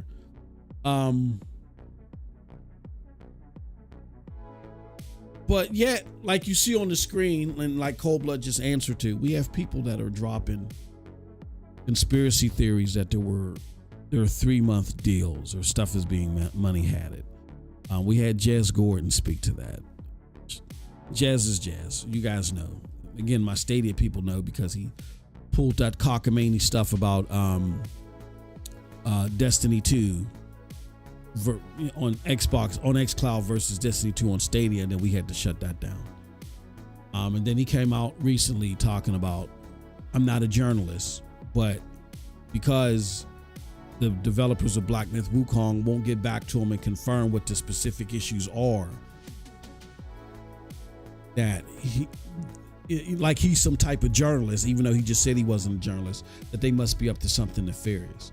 No, what it could be is that because this is a newer developer who used to just primarily be on mobile games, I believe, or they could be new in entirely. I don't know, Cold Blood, but they are having issues, as they stated years ago, as far as how the game performs on the Series S. Like, they probably could release it day and date, but on the Series S, it's because of the Series S, it's probably going to perform like dog shit on the Xbox consoles, and they don't want that. They don't give a fuck about these Twitter wars. They're over there in China. They don't give a damn about what's going on over here in the States. That's what I said in the beginning, Moss. Mm-hmm.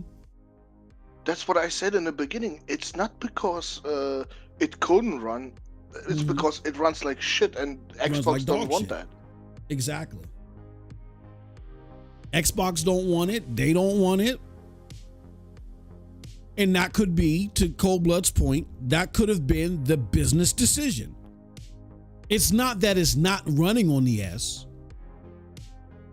See how you could be a wordsmith, but you guys got to implore more common sense and not come up with these cockamamie excuses for 3-month publishing deals. What the fuck is that?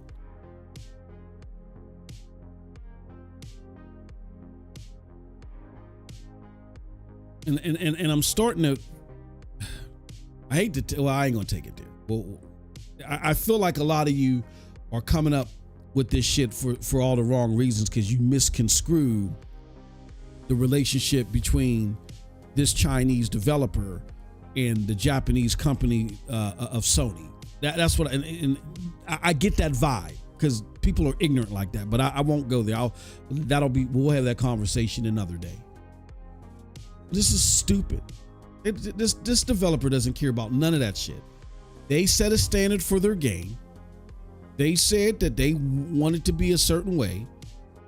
To Coldblood's point, Xbox surely doesn't want this game coming out and it being 12 frames per second on the Series S.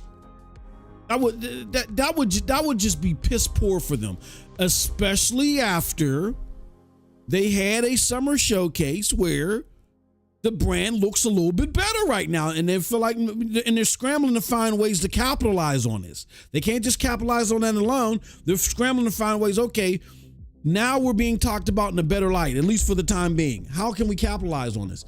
This is the last thing that they need. Phil did enough when he said, well, you know, we want our games on more platforms, and that's just the way that it is. And Ryan McCaffrey swallowed his tongue and shit.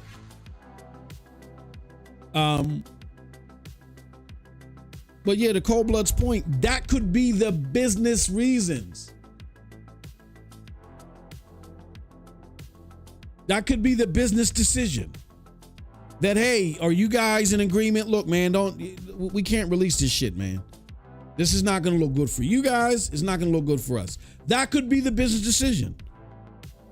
The business decision could be based upon that, not that it doesn't run on the S. It probably runs, but it probably runs horrible. That could mean a lot of things, but it doesn't exclude the S being a problem. These are Microsoft. You got to remember, you got to get the whole Xbox thing out of your head. These are Microsoft executives. Double speak, I think you got to put that on your resume as shit, or that's probably one of the testing that you go through. Are you great at double speak? And if the answer is yes, you get hired or some shit. And you're not in the hiring pool unless you prove that you're great at double speak. Fuck how many words you can type a minute. Fuck where you got your degrees from. How good you're given an AI double speak test and shit. This is double speak. I'm not expecting some fanboy to even want to decipher that properly. But you as the consumer capping for this so you can have arguments on Twitter, do you understand that's hurting you? We sat here, even though we did it longer than we wanted to, we did it as long as we needed to, and we got a lot more material in our bag. We just sat here for a whole hour and dog walked PlayStation. Perp alluded to it in the chat. She said, how you mofos dog walking PlayStation? Then 2 seconds later, you can dog walk. You know what I'm saying? It don't matter. We have a standard. Great games. Service your customers. And keep these companies' feet to the fire. So y'all sitting out there capping for Xbox. That does not help you in the long run. It helps Xbox, but it doesn't help you. Everything that's good for Xbox is not good for you. Hope you understand that, right? For those of you that don't understand that, I want to give you an 800 number for you to call and seek some help, because you need it. You are a consumer. You are a consumer. Act like it. The Series S is holding Wukong back. There's no doubt about it. Cold Blood, let me ask you one more question, bro, as it relates to the Series S. Now that we see that the Series S is holding back games, there's been an argument that, well, look, they needed the Series S out there because people weren't going to buy the Series X. They, and Xbox couldn't afford to do what PlayStation did and make $100 cheaper model. Wait, Moss, wait. Before that, I have a question for you. Yes, sir. Was the Bonobo skin in Halo Infinite an inside job on Juneteenth? You have to ask Post Up. I feel they meant well. That was their best intentions. I have no idea. You gotta ask Post Up. Because he don't see a distinction between him, Phil Spencer's nutsacks, and Lulu. He thinks they're all one, he thinks they're the Holy Trinity. You got to ask that dude.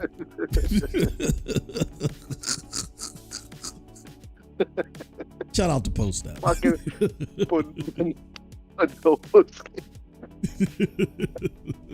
You think him, Phil Spencer scrote sacks, and Lulu Chang, he thinks they're all one, they're the Trinity. I don't. You got to ask that dude, man. I remember when we asked him, man. Oh man, what did he say? I can't even remember. I don't know.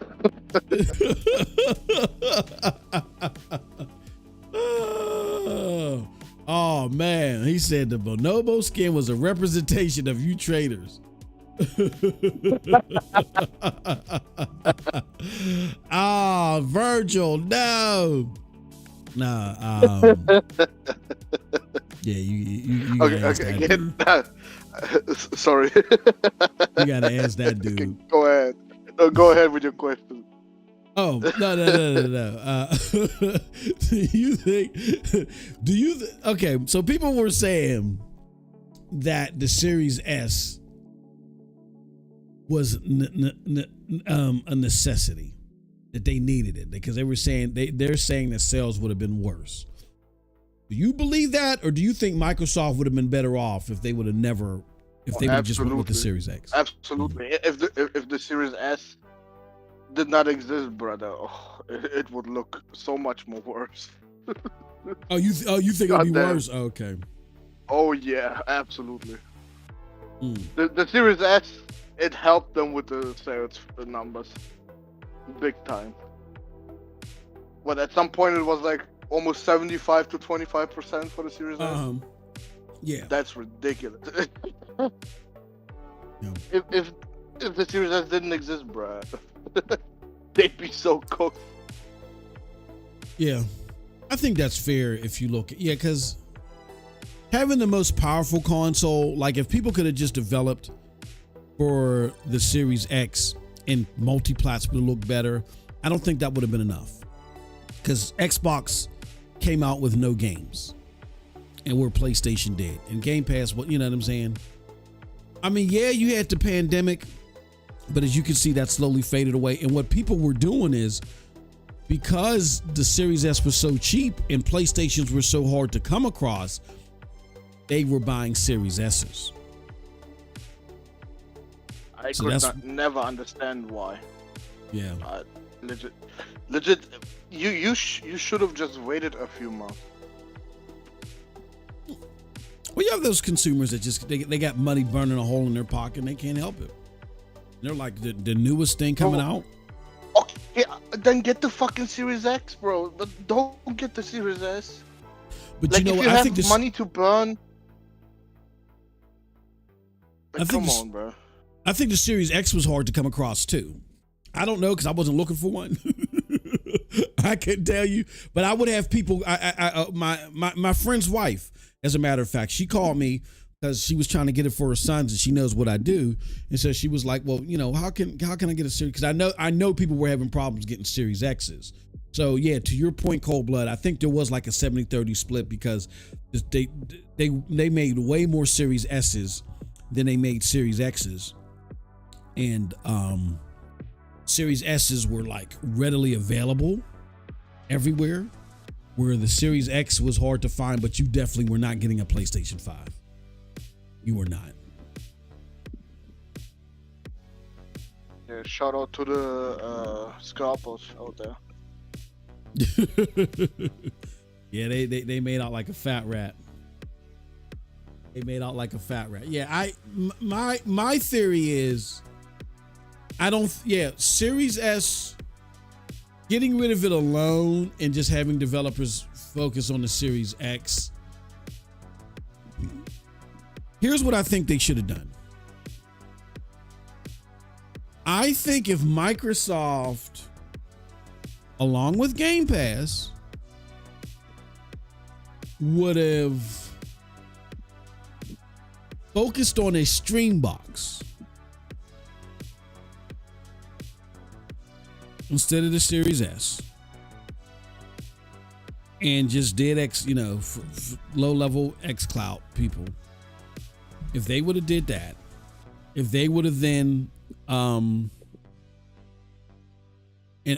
just made it, I would have made it native for backwards compat games and then made it a stream box. And then if they would have had a Series X and a Series X digital, and then lastly, they would have money had it some games themselves.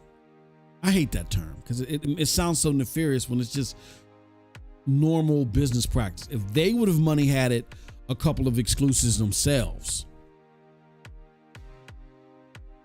I think they would have been in a better position. Would they still be losing? Yes, they would still be losing, but they would be in a lot better position. What hurt Xbox is they didn't launch with anything new. Nobody buys new consoles for old games. Who does that?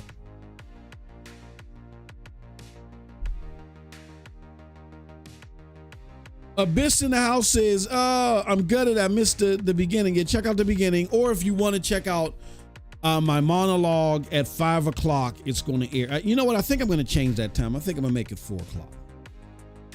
Yeah, I'm going to change that time. We're going to make it 4.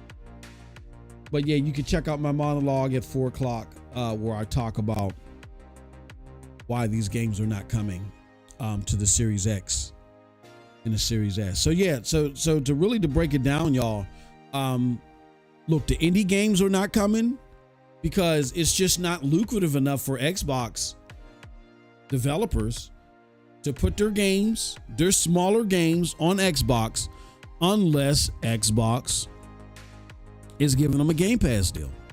Generally, it's not lucrative enough. Secondly, when it comes to these AAA games like Wukong, they're not coming because they got to deal with this bottleneck. And they're like, we're not changing our plans. Your console is doing it'd be different if the PlayStation console, if the Xbox console was like maybe a couple million behind PlayStation.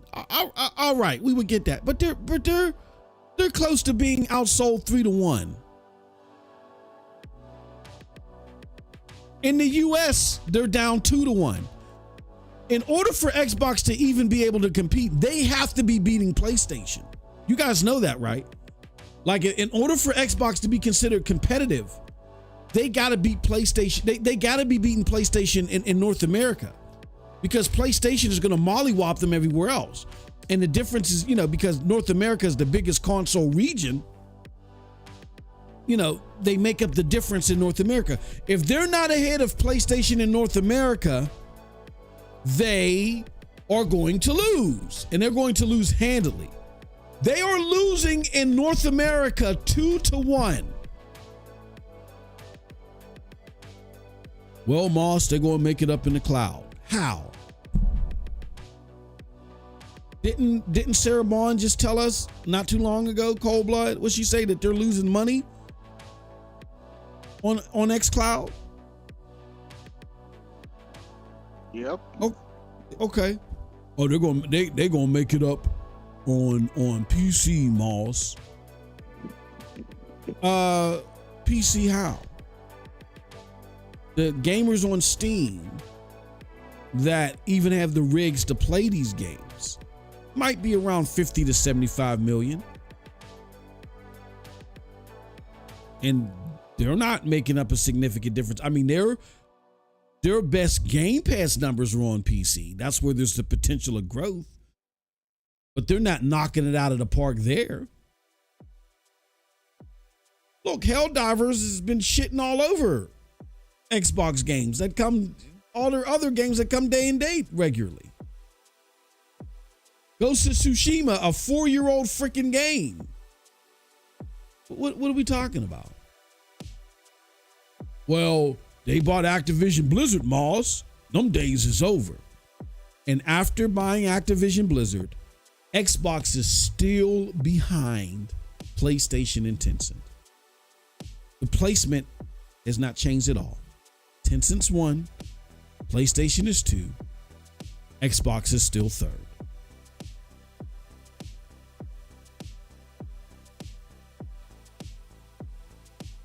The current strategy just is not working. What they're doing is they're just having a placeholder to ride the wave and build upon their strategy for Activision Blizzard. And they're riding the wave until they bring out this new hardware. Then they are looking to see how things go. This new hardware will determine how much of an Xbox we see versus Microsoft gaming.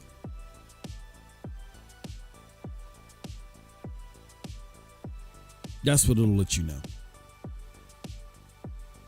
Period. So that's where we're at. It's not, the indie devs don't all hate Xbox, or Capcom doesn't hate Xbox because they're not putting their smaller scale game on there. Normally when these people remake these games, it's a money grab. It's a money grab. And there is no money to be made on Xbox unless you get a Game Pass deal for a game of this caliber. There's no money to be made. So, and they're not putting this game in Game Pass. Hell no. So they're not even bothering. Because someone said, well, put it in the Game Pass anyway. It's going to be more money. That devalues the game for them elsewhere. Because it has a psychological catch to it. You understand that?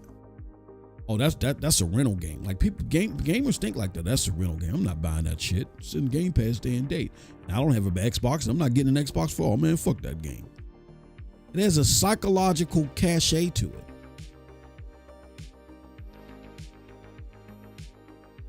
So it devalues their game. That's why, remember when Epic Game Store, when they first started opening, and they were trying to heavily discount games like Borderlands 3 and other games, and Take-Two had to call them and say cancel those sales immediately. Why did they do that? Because the psychological cachet that it created. If those games are releasing at $40 and they're $60 elsewhere, that devalues the game psychologically to the consumer. And they're like, well, I'm not building a PC to play Borderlands 3, but I'm sure as hell not going to fucking buy it on PlayStation or Xbox because it's $60 here. And if they were willing to launch it at $40, then that's how much the game is really worth. So that's why. That's why you guys got to understand how business works. So it's not worth the investment to put the game on Game Pass. It's not. You got to understand, when these people do these ports, they got to pay people to do it. It's time and resources. They're looking at their calculated return versus the calculated investment to make the port. It's not worth it because this is just a money grab. It should just be pennies on the dollar. For every penny they invest in this, they want a fucking dollar. And if they don't feel like they're going to get that, they're not going to waste their time. It's a waste of time. Secondly, when it comes to these AAA games, they are not good for the least selling console. They are not going to sit there and play these games where they got to sit there and optimize. And they ain't got to do it for nobody else but Xbox, and you the least selling console. It'd be crazy if you could, if Xbox had built-in VR and it had all this other crazy shit and they could understand. No. You're just optimizing it to play the same way that it plays on the PlayStation. There's nothing granular happening on Xbox versus PlayStation. This is not the 360 versus PlayStation 3 where you can say, well, Xbox Live is a better experience. No, none of that is true. The DualSense is a lot more innovative controller than the Xbox controller. It should be more difficult to develop for the PlayStation. There's nothing essential that you're getting for going through all this optimization to put it on the Xbox Series console. So they're like, why bother? If we got to go through all this trouble, it'll just wait. But we're going to make our money elsewhere. That's the business decision. You guys can listen to Jess's innuendo all you want.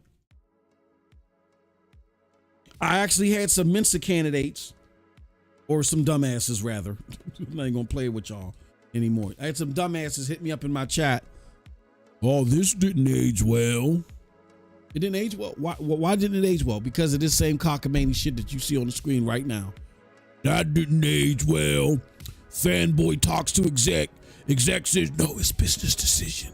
Fanboy comes up with cockamamie excuse. I buy cockamamie excuse. This didn't age well.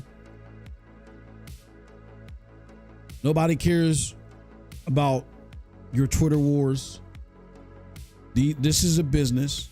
People are out here to make money. There are no unannounced 3-month publishing deals. There are inadvertent exclusives made for PlayStation console-wise because the Series S is a piece of shit. It's dog poop. It's cow piss. And that's it in a nutshell. PlayStation 5 in Sweden says, oh no, I can see failure for the next Xbox hardware. Better believe it. Juice says, Mr. Kima is a Cowboys fan. That explains. Yeah. I saw that too. I'm like, yeah, bruh. Yeah. That says everything, the blind loyalty. Like, look, I'm from Pittsburgh. When the Steelers started fucking up, I dropped them. I don't give a damn. I dropped them like a bad habit and went with Kansas City. Now, you could say I went through a lot of heartache with Kansas City, but at least I feel like Kansas City was trying to aim towards improvements. You know what I'm saying? And they ended up getting Patrick Mahomes. And the rest is history. And hopefully they'll three-peat in the Super Bowl again this year. But I'm not getting paid from the Steelers. Steelers ain't giving me shit. They ain't putting near poke chop in my freezer, nothing. I don't got to root for them. That's a level of, when you're a Cowboys fan, that's a level of dedication, man. Yeah, so when I saw that, I said, oh, now it makes perfect sense. Buy my games on PlayStation 5 and Switch, and thanks to Xboxes for PC, I can download it. Yeah, exactly. I'm not worried about it. Xbox, like I said, I got to renew my Game Pass subscription. I'll do it when. Why would I do it now? What's out? What's out? You know what I mean? Tierra says, bandwagon PlayStation gamer. MM2K at least admit it. No, I'm a consumer, bro. I don't reserve myself to these flags. Like I was just talking earlier about how somebody had went somewhere and said that I was a flip-flopper. And to me, that's the most asinine approach to gaming, because I started doing this because I'm a consumer. I didn't start doing this because I wanted to put my 2 cents in to help out another company that doesn't know who the fuck I am or will never do anything for me in life besides the product or services that I got to pay for. You know, like if I got a lifetime subscription to Xbox and they were, you know, sending me consoles and shit, then you know, then I can understand the incentive. But some of you Xbox don't even pay y'all no attention. The PlayStation don't pay y'all no attention, and y'all feel like a dire need to defend them to the death. So I'm a consumer. I'm not a flip-flopper. I'm a consumer. I'm going to go wherever great games are going. And if you want my accolades, you're going to create great games. You're going to create great experiences for people. If you don't create great experiences for people, if you're just trying to coast and then do shit, and now now this new CEO is sounding like the old CEO that I've been trashing for the last few years and I left, then you're going to get this work. So I'm a consumer. I'm not a fair weather. Like I'll be patient to a certain extent. I know there's ups and downs, but you know, if I think the down is self-inflicted and it's stupid, you're going to hear from it. You're going to hear. That's what consumers are supposed to do. Like, I don't know how many of you guys have children. I do. I have too many. I have kids. You love your kids. But when you see them fuck up, especially when it's unnecessarily, if you don't sit there and criticize them and say, look, man, look, calm down. Let me give you a prime example. Yesterday, my business partner, shout out to my business partner. Now I did something kind of fucked up. I didn't mean to do this. Shout out. Now, I hope he ain't listening. He probably listening. I didn't mean to. Well, if my homie DC is listening, DC, I didn't mean to, bro. He knows it was an accident. But we've been friends since high school, right? And I've known his kids since birth.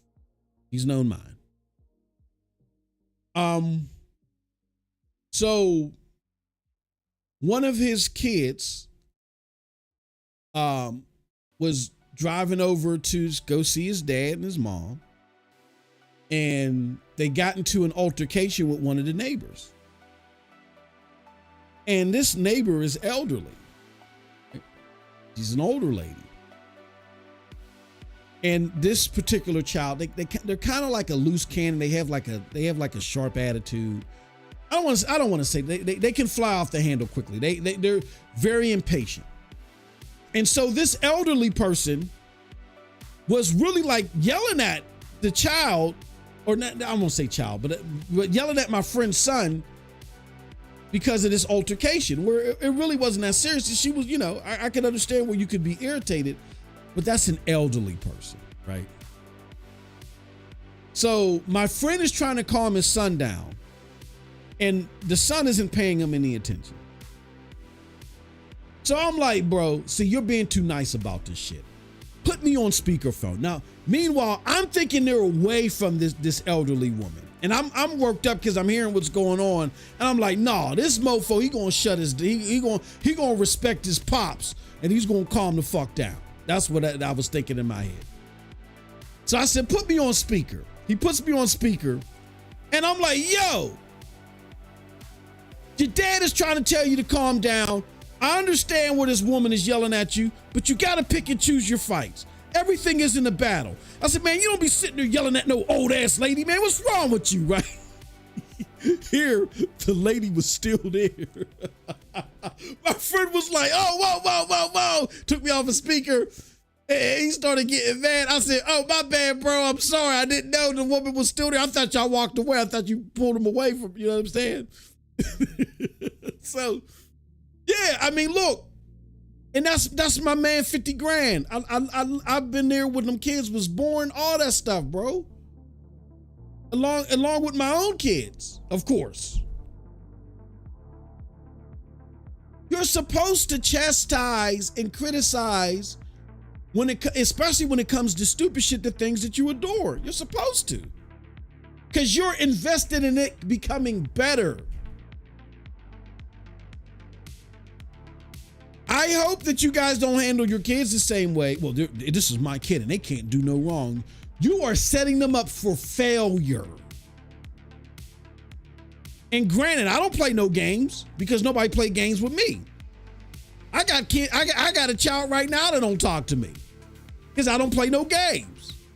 You don't come in my house with no shenanigans talking to me and your mother any old type of way. You know what I'm saying? Because you're going to get this work. So if I'm like that with my kids and I don't blink twice, my wife will sit there, oh, have you heard from so? Nope. That don't bother you? Nope. As long as they got all their fingers and their toes, because I did nothing wrong. They got to just grow up. They got to keep maturing and growing up, and they'll come around. And I ain't going nowhere, but you're not going to know. I demand respect. So if I'm like that with my kids, as a consumer, I demand respect. I paid $500 for this box. I'm dropping $70 a pop for these games. And I'll gladly do that as long as you show that you're appreciative of what I'm giving to you. But the moment you start taking me for granted, and you just, we're gonna try this, we're gonna do that, you just gotta deal with it. Tough.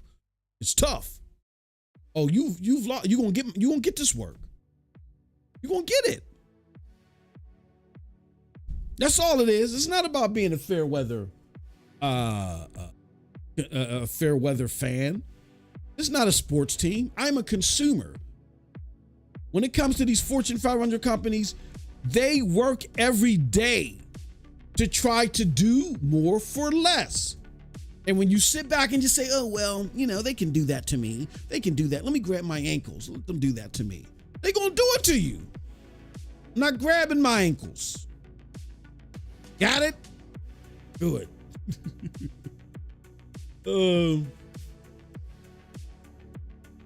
Xbox fans are Cowboy fans, but we're Dallas never wanted to. We're Dallas never wanted to die. Stop it. Stop it.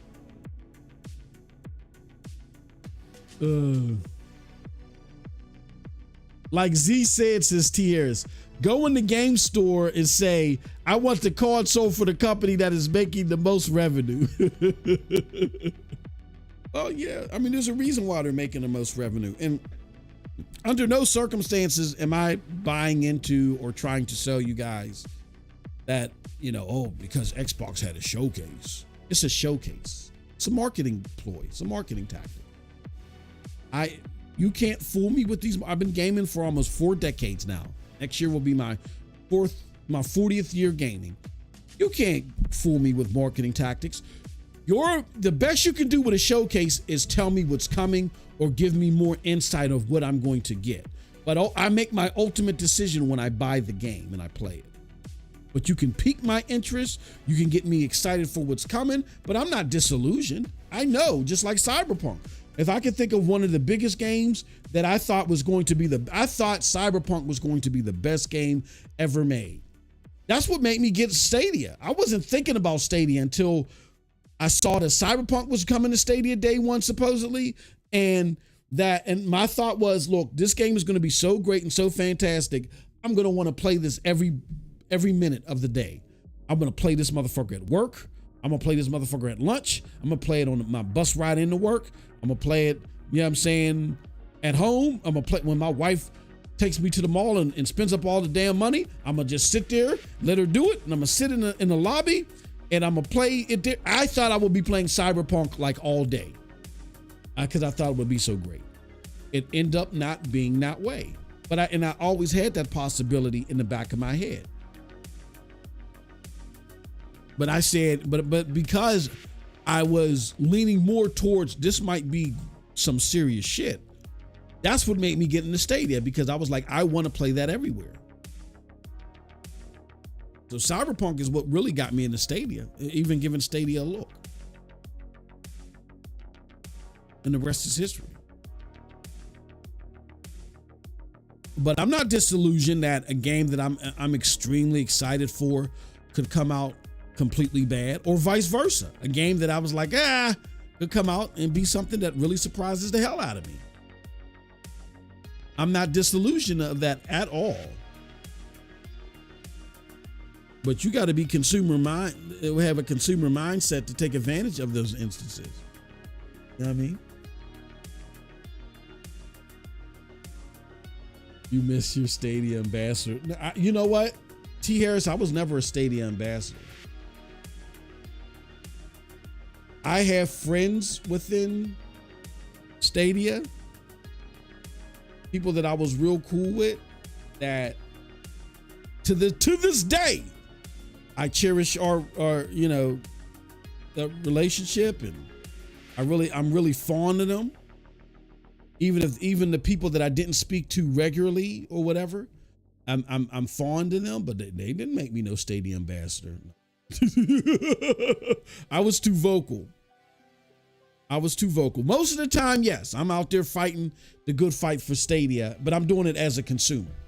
But when I don't like something, I don't have a filter. And that makes, and I get it, that makes me a liability. You can't make me a Stadia ambassador. You can't make me an ambassador of anything. But I like it that way, because that way you can trust what I'm saying, to where I'm not sold to anybody. Nobody owns me. Yeah, I can sit there and praise a company like crazy, because that's how I authentically feel. If I authentically feel that a company can do no wrong at the moment, they'll get that praise, not because of something they're trying to do for me, but because that's how I feel about their product. And yes, I will admit, I can be a fickle consumer. If I see too much bad shit for too long, oh yeah, it'll be like you were my worst enemy until you get it together. So it was too risky to make me an ambassador, and I get it. I have no hard feelings over that, none whatsoever. I cherish the relationships. I like everybody that was there. I hope. I just wish it would have been a different outcome. I just wish that the executives on the board level, you know what I'm saying? But I got much appreciation for everybody that was at Stadia, all the way up to Phil Harrison. We covered on Cloud Dosage where Phil Harrison was trying to get Fortnite. He could see, he had that eye. He said, no, this is going to be something. We need to get Fortnite. And he got laughed at. It was released in the emails. People were like, they were making fun of him. And they, essentially, we're like, we don't know why Phil is heavy on this Fortnite, whatever. That could have been a game changer if Stadia is releasing with access to Fortnite. Now you truly see the power of the cloud, because Fortnite is a big deal. I don't know this firsthand. And then Jack Buser, I love Jack Buser. Jack is the man. That's my homie.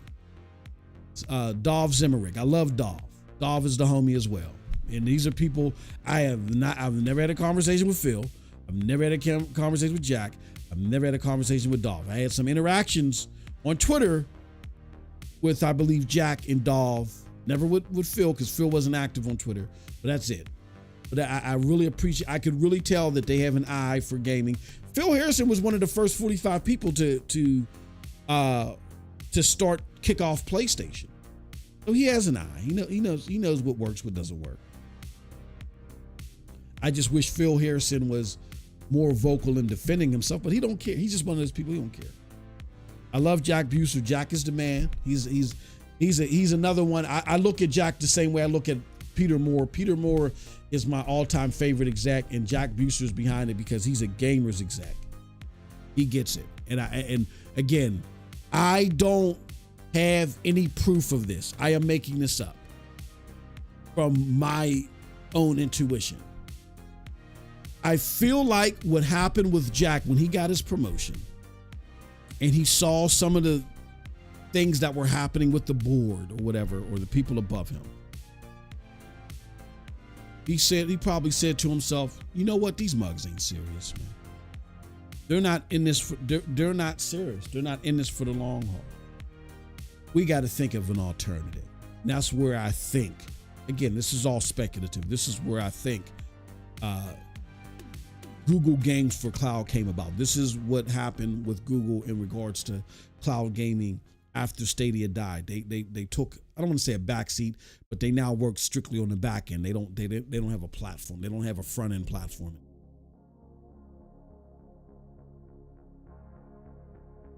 But I truly believe that Jack was like, yo, They're just not serious. We don't want to completely abandon gaming, but they're not serious the way that they need to be in order to make. And when I say I'm talking about the people above him, not the people, the Stadia. I'm gonna tell you straight up, the Stadia people, they will ride or die about this platform. They really wanted. They were in the process of doing some. They were in the middle of doing some great things that would have changed some things around. I'm convinced about it. The court was pulled. So, yeah, but I couldn't be an ambassador, bro. Nobody will ever make me an ambassador. I'm too dangerous. Now, I do have situations to where behind the scenes people go, psst. Yo, ML, you want to participate in this? You want to try? Psst. But I'm too off the handle because I don't have a filter. Like the best filter that I had is, before me and Cold Blood started working together, is I tried to make the content PG. But now that we've taken that off, there is no filter. So they probably step back even further, like, whoa. Like, yeah, man, we can't mess with this dude. Yeah. It is what it is. I do this for y'all. I don't do this for a particular company. A byproduct of me doing this for y'all could be that a company could get a lot of appraise. But it's a double-edged sword. I get that. When you get appraise from MM2K, you gotta keep it up. And if you start slacking and start bullshitting, you're gonna get that other edge of the sword. So you gotta be serious about the consumer. I'm all about the consumer. That's how it is when you rolling with me. But yeah, brother, I couldn't be they could, not that I wouldn't want to, but it was too risky for them. And I get that because I am a business person as well. And if I'm at Stadia and I'm like, and if I don't know me personally, and I'm like, yo, that dude can really push, because we was out here in these gaming streets battling. Like Muggs really thought that I was the biggest Stadia content creator out there, which is the furthest thing from the truth. We had content creators that were like 20,000 and even more as far as their YouTube channels were concerned. We had just cliffed over 2,000 right before the platform died.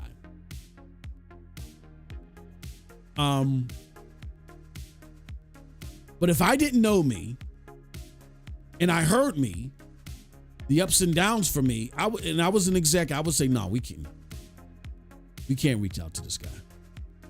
We can't talk to this dude. He's a problem.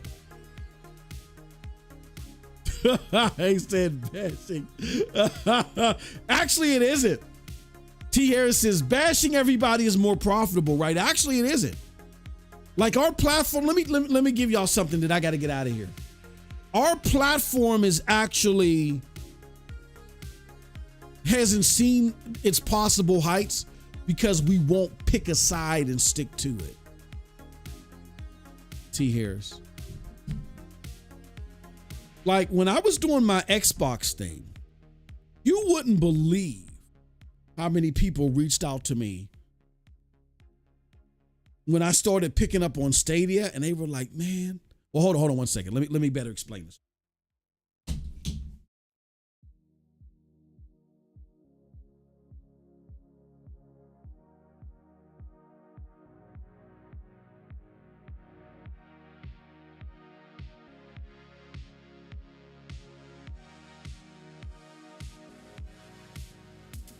Okay, so when I first started making Xbox content and battling Porter Rock and then bringing King Thrash on the show and talking all my pro Xbox stuff, right? I had some of your favorite Xbox content creators and personalities coming up to me and saying, bro, I love your content. Keep at it. You know what I'm saying? And the sky's the limit, bro. And a lot of them was even trying to pull me from Z, which again, number one, I'm here for the consumer. My initial brand is I'm here for the consumer. Number two, I'm a loyal dude. Meaning as long as you're trying to work with me, I'm working with you. So even if there is opportunities that are more lucrative elsewhere, I'm not going anywhere. This is who I ride with. That's who I ride with. I've even had people try to pull me from Z. Oh man, yeah, you could be bigger than that and all that other stuff. No, chill with all that noise. When I decided to go do Stadia content, do you know how many of them creators was hitting me up like, bro, like, what is you doing, man? You're damaging the brand, man. You'll never be able to come back from this, man. You're doing this and you're doing that, and oh man, you'll never be able to recover, bro. Oh man, no, don't do this. Don't do this, Moss, man. Oh no. Like Muggs was genuinely mad. No, Moss, stop, man. Don't, no. I said, yo, this is what I'm into. I see that this deserves more coverage. Gamers need to hear about this, and gamers need to be educated because there's a lot of lies being told.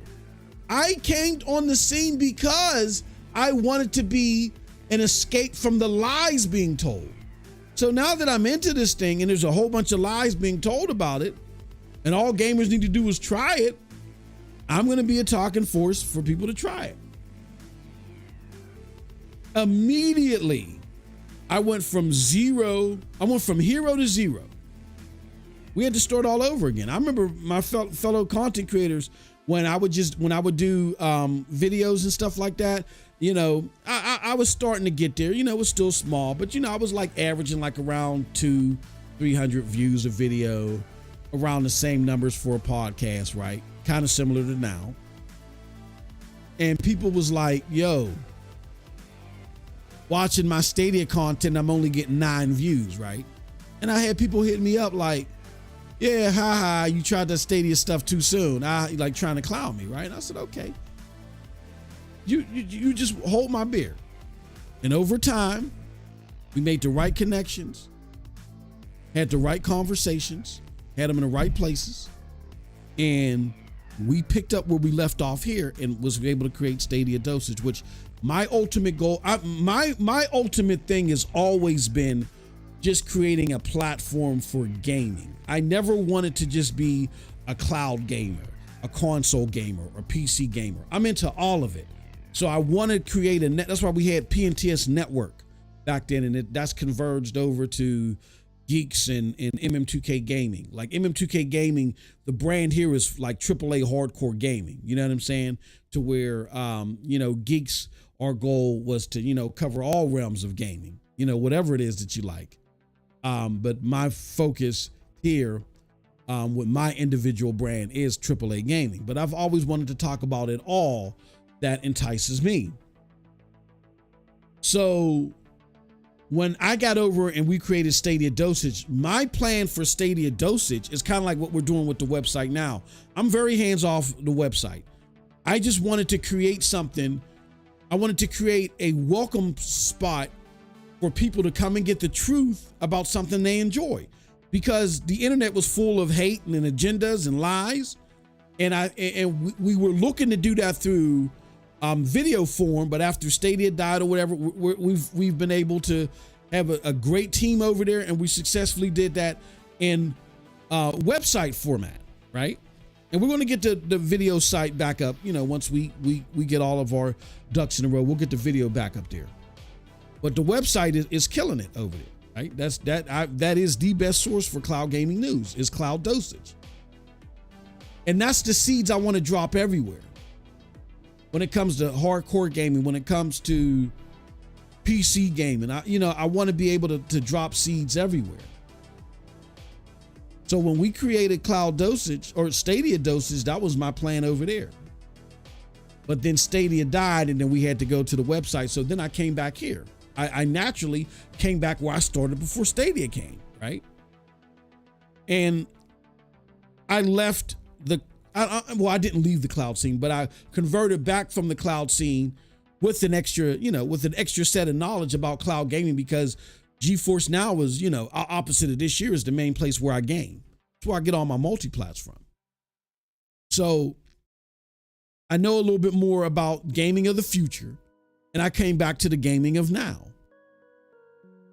In that whole transition, I've missed out on so many opportunities. It has been less lucrative to me sticking to my guns and being authentic. I could have like a lot of these content creators that are out here that are now blowing up, a lot of them were the same content creators that were coming to me behind the scenes talking about, yo, we really like what you're doing. I love your content. I'm always watching your content.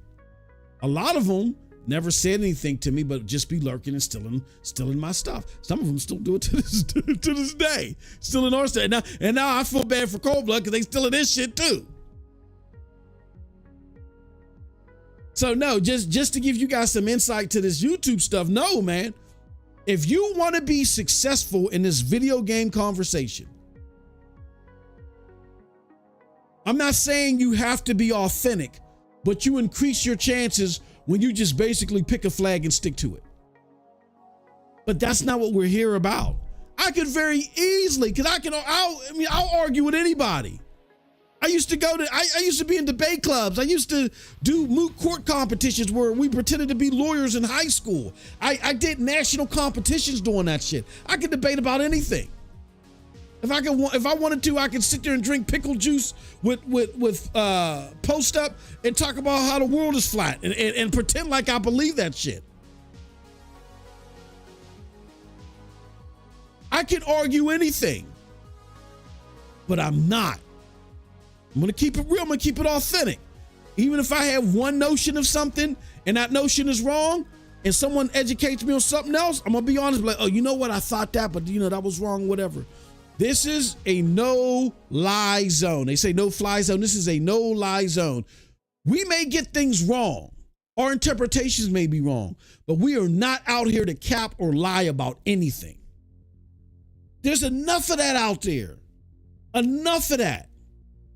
And that's why we appreciate the super chats and the members and stuff like that. That helps us grow. That helps us plant them seeds in all them other places that we were talking about. And we also want to give back to you. But that's why I fight for silly shit like 10 likes.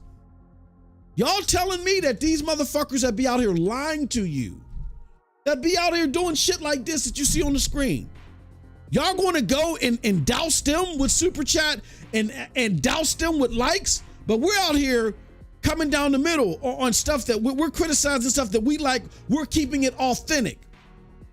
We can't get 10 likes? Fuck out of here. No, it's not happening. It's not happening. And I say that shamelessly.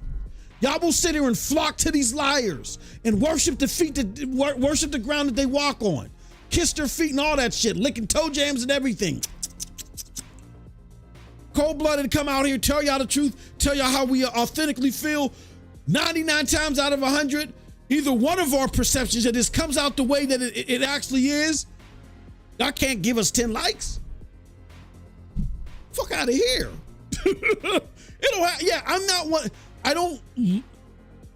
The more success that we see, the happier it'll make me, because it'll let me know that at least truth will finally prevail on the internet. My number one goal is not to find a way to make money. I could have done that a long time ago. I could have continued.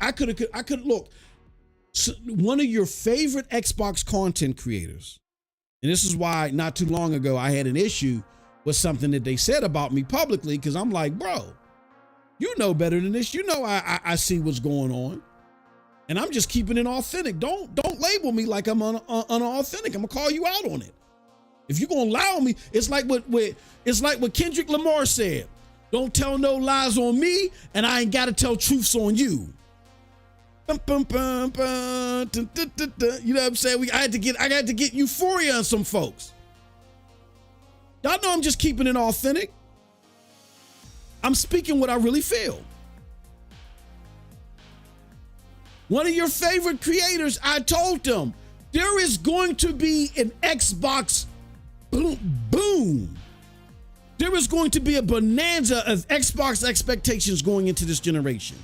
They are going to be ripe for the picking. And I kept trying to convince them, yo, you need some Xbox content like a podcast. You need a podcast. You would kill it.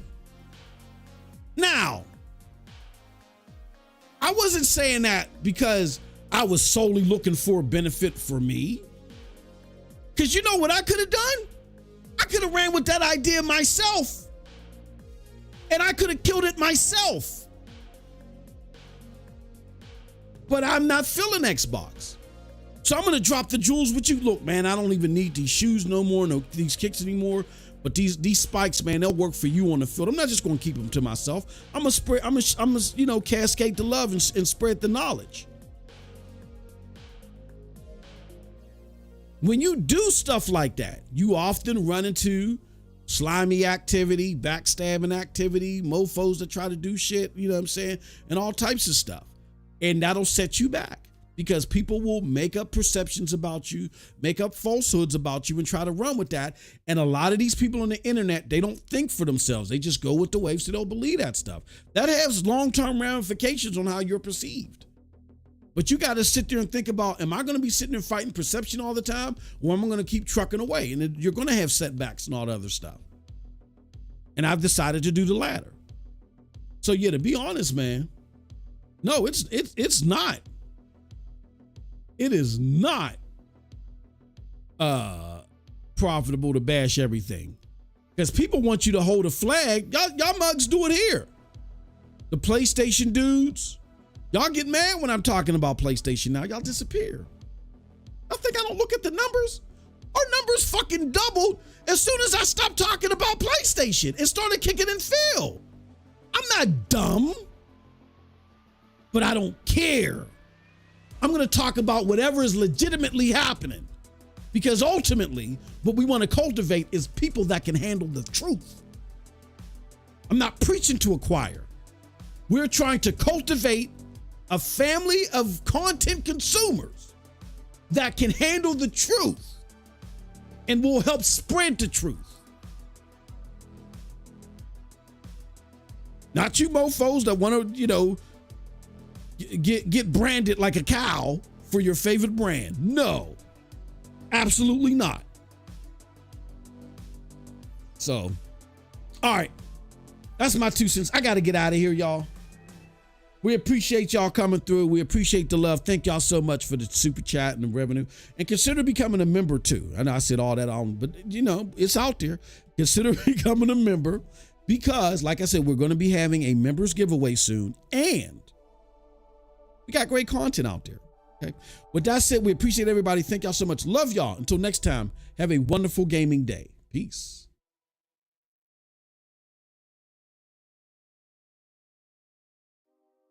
Cold blood, you still